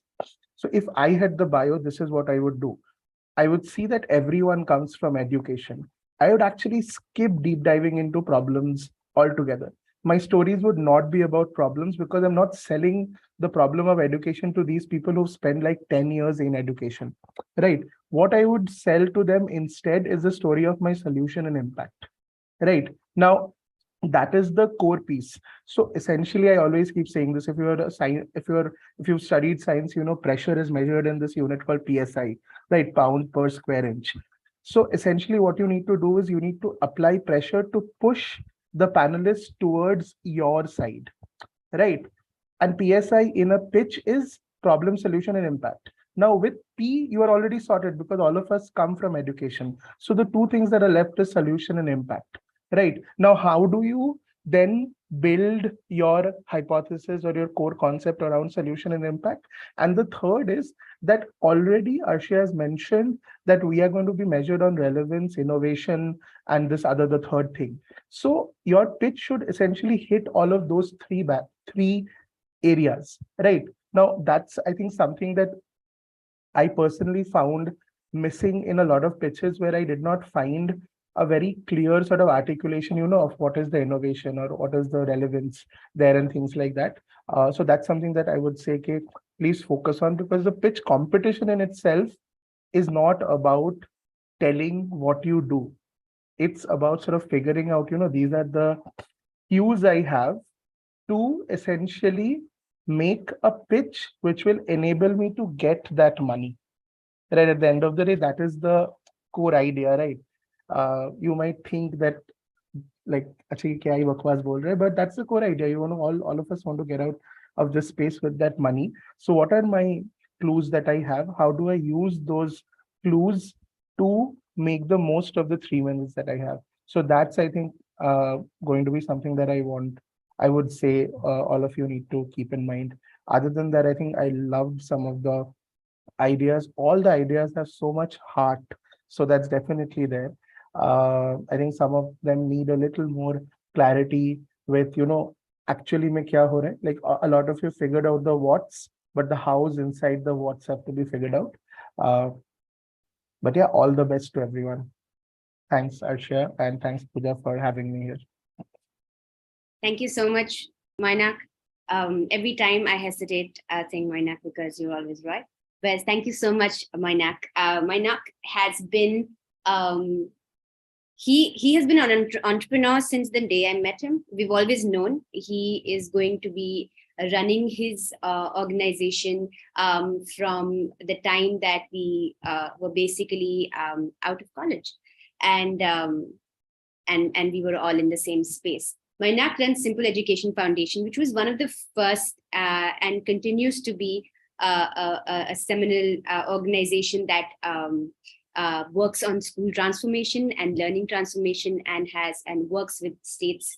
And in fact, Kashmir was one of the first places that they intervened with works in multiple schools in Delhi as well. Some of the more essential aspects of the way Mainak and his team works at SEF is building a culture which is filled with love, compassion, and rigor. And I have never seen a team operate with that intent towards keeping the person and the people at the center the way I do with not just Mainak, but his entire team. And that is a testament to the kind of leader that you are as well. So thank you, Mainak, for joining us. Anybody who's interested in learning more about school transformation and transforming and building capacity of your teams, connect with Mainak. And anytime you ever want to know about how to pitch and share your story, and 3, who to share it with, Mainak is a great person to stay in touch with. You have all the LinkedIn profiles. Do connect with them when you all get the time. Thank you so much. All right. So with that, I want to welcome Pooja to first share your thoughts on these pitches. For everybody, I'm actually going to do this before rather than after Pooja speaks. Pooja is our head of program at the Circle and has been leading the incubation since it began. By virtue of the work that she does, listens to some excellent, incredible entrepreneurs pitch every month. And is someone who has been leading them through building that clarity from starting with just focusing on the what, like Mainak talked about, into the why and the how. And herself has been an entrepreneur for a long time, running a beautiful organization in Delhi that worked directly with the low-income communities that her children were coming out from. Pooja, I would love for you to share your thoughts with the participants, and then also share a little bit about the incubation with us. Thank you, Arshia, and thank you, Mainak, Nivriti, and Dhruv. I'm really sorry for the background noise. There's a festival happening downstairs, so there's a lot happening in the background. First of all, thank you everybody who presented today. I feel it takes so much courage to come out here and just pitch your ideas. And regardless of whether, like, you get the funding or not, I feel don't let go of these things that you've put together as ideas. I think plus one to everything that Moina, Guru, and Nivriti said. Just three things I think I'd want to just maybe reiterate or add. The first thing is like when it comes to the problem, I think at this stage, just to sort of know your problem internally, where it's not just your problem or something that you've experienced, but there is a buy-in from your community, from your students, either in terms of them understanding the problem or them understanding the implications of that problem in their life. Because it has to come from a demand space for it to sustain in the long term. The second is the problem, you understanding the problem at an external level, where for you to know that are you the only one thinking about this, or are there like hundreds other people across the country who are thinking? And your idea does not need to be unique, but you as entrepreneurs maybe need to research and see what's happening, take those learnings and contextualize it. But being unaware about what's happening similarly is like something that'll stop you from learning from excellent models that are out there. And I feel lastly, like even at an idea, I think it's very, very important to just take this hypothesis and do something to fail fast, because initially all these ideas will have some amount of failures, and it's important to learn from those failures than to keep it at the hypothesis level. So I think just those three things at like the stage that all of you are, that's really going to help you take the next. So yeah, so thank you again for presenting all your ideas, and all the best for whatever results actually come through from this. I'm quickly going to move to sharing a little bit about the incubation.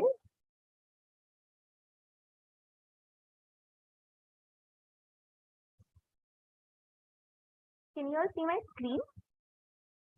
Yeah. Okay, amazing.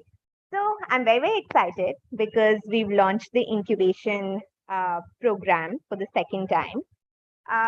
The Circle Incubation is a 2-year, actually it's an 18-month intense program where we actually look for entrepreneurs across the country who have this dream of reinventing education. And we take them on this journey with us where we get them to design their program, we get them to launch their program, and we get them to run their program. So it's really people like you who are very passionate about a certain problem statement, and they really want to sort of build reinvented models around education for children and redefine how learning can actually happen. We have 2 tracks. We have entrepreneurs who want to open their own schools, and we're looking for entrepreneurs who want to open their after schools. And the idea is that learning should not be limited to just the 4 walls of the classroom. In India, like children are spending only 11% of their waking hours in school. The rest is after school. So for us, it's very important that we cater to the entire waking hours of the child, and we look for entrepreneurs who want to cater to like, any time period of the child's waking hours where they can actually impact the learning. How does the journey of an entrepreneur actually look like? We go like, looking for these entrepreneurs across the country, and we look for like commitment to certain things, like, are they commitment to having a holistic vision where it's not just limited to providing children with 21st century skills for themselves, but how is it that equipping them to like, go beyond self to developing their communities and like, building a stronger nation together. We look for entrepreneurs who are actually committed to equity, who are not just looking at reinventing education, but actually taking that reinvention to children who need it the most in the country. We're looking for entrepreneurs who are committed to this idea of a collective and a network where they're not thinking of working in silos, but actually continuously learning from and with this network of other educators around them that actually the cohort brings together, and also from the community. So co-designing with the community is one of the core foundations that the incubation offers. And the last thing is we're looking for people who are really committed to measurable results, because we feel that while it's really good to have ideas, it's very important for us to see that are we actually working towards them. The 2-year incubation actually offers multiple things to the entrepreneurs. We have spaces every month where we get together in person. We deep dive into innovative models that exist within the country. We have workshops and trainings where experts from across the world actually come together. We get our entrepreneurs to deep dive into a 6-week apprenticeship program. We map them to school leader coaches and executive coaches. We also give them a lot of support so that they can set up their advisory, they understand the government context in their regions. We also sort of get them to have a certain stipend in year 1, which is there for all the entrepreneurs. And in year 2, we also sort of support them on need basis with their fundraising. And lastly, there's this huge network that we offer them that they can tap into to actually design, run, and launch their program. The last 2 things is beyond the stipend that we offer our entrepreneurs, we also give them access to this network of funding where we sort of connect them to a platform that's willing to listen to their ideas. And like Asha said, that our first cohort of 11 entrepreneurs are pitching every single month to like a network that's giving them programmatic feedback, they're giving them feedback on their budget, and they're actually getting ready for the real world so that they can start raising funding. And the last thing that we're really looking for, which is our mission, is that how do we create this network of innovative schools and after schools that are reinventing? How can you just not end the 2-year fellowship, the 2-year incubation, but how can you actually have like a lifetime community that you can actually fall back upon? So we are ready with the incubation. We are open for our second cohort. The applications are live. You can go to our website and apply. And the idea is, like Asha said, we have this whole new way of looking at this year's cohort, that if we have to look at schools and education from a new lens, we have to look at you from a new lens as well. And we need that new kind of you to open that new kind of school. So with that, I'm going to end. And I hope all of you apply, and happy to answer any questions that you might have.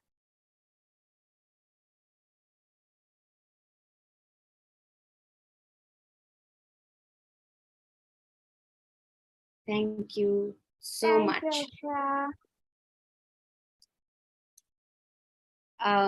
And with that, we come to an end of the pitch day today. Can you believe it? Thank you, everybody. Thank you, the panelists, for attending and for sharing your thoughts and ideas and your knowledge as well. Thank you, everybody who came on, not just to pitch, but everybody who stayed on, who's been cheering, who's been watching on the stream, and everyone who's been supporting, all the participants on the groups as well. The last I checked, the peers' choice was in a bit of a tie. So let's make sure that that doesn't happen.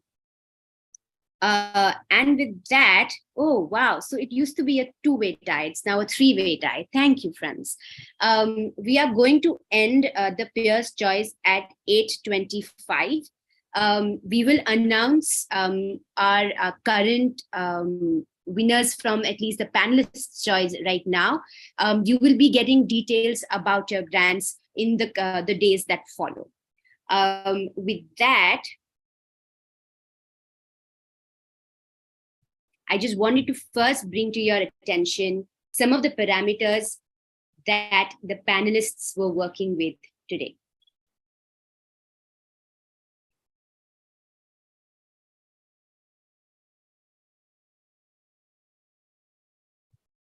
It was relevance, impact, and innovation.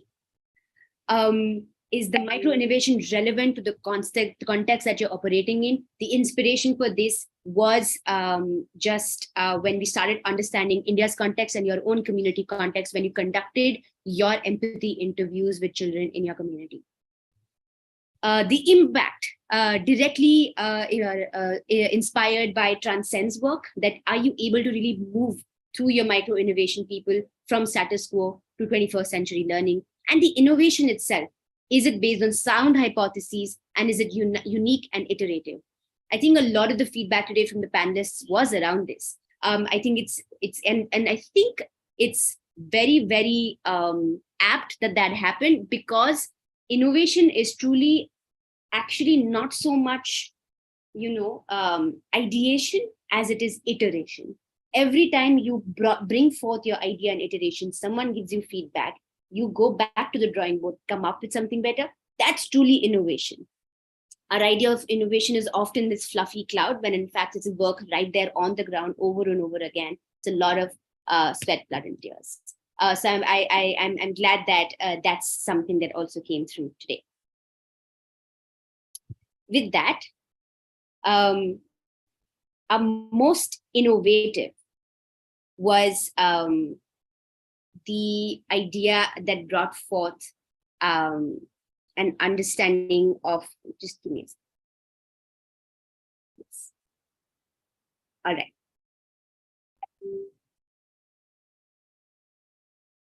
All right, yes. So our most innovative is Ikra's idea on food. So congrats, Ikra, for your thoughts. All the panelists thought that yours was deeply innovative, really focused and iterative, and is something that hasn't been seen in itself as an idea that has been used multiple times across your field. So congratulations, Ikra, on this award. Amazing. Our most sustainable was actually a few of the ideas were very in close contention amongst the panelists. But the one that won was the one that focused on a problem that is so pervasive that the solution itself is so required that it will be scalable, and it will be something that continues to go on in the coming few periods. And that is Anika. So congratulations, Anika, on being judged the most sustainable idea and concept today through your pitch. Amazing. All right. Congratulations, Anika and Ikra. Overall, we actually, all of the ratings combined from all of our panelists, we have a tie. A tie for the overall is between Ikra again and a solution that works in a different geography, in a difficult geography, but has been consistent and is followed through by the leader really pushing themselves into continuing their learning. So that would be Sabzar. So Ikra and Sabzar, congratulations on being seen as the overall favorite among the panelists from the pitches that were shown today. With that, I am actually now going to come to the other judgment that has been going on.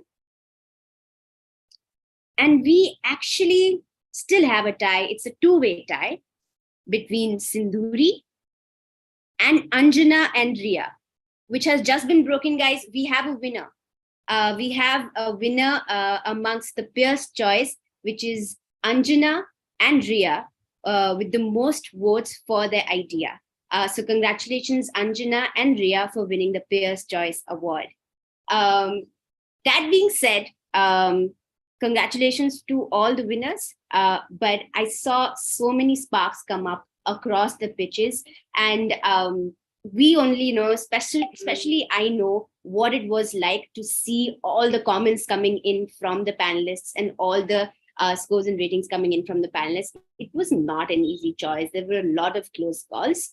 I congratulate each of you on pitching today, and each of you who were able to take away anything, even one aha moment from this and from the entire starter program that you can take forward and implement wherever you are. I am sure moving forward, I will see you on your journeys. I might meet you at the incubation. I might meet you at the next forum that we do in the Circle Labs.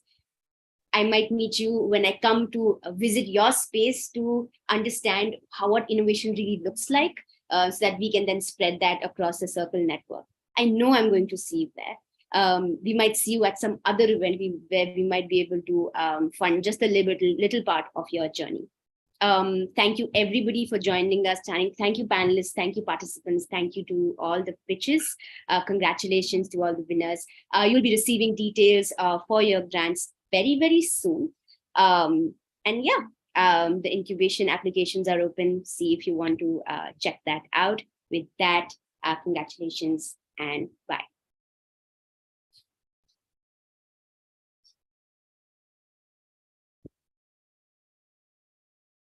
Arshia, just want to say a big thank you for your feedback. It really helped me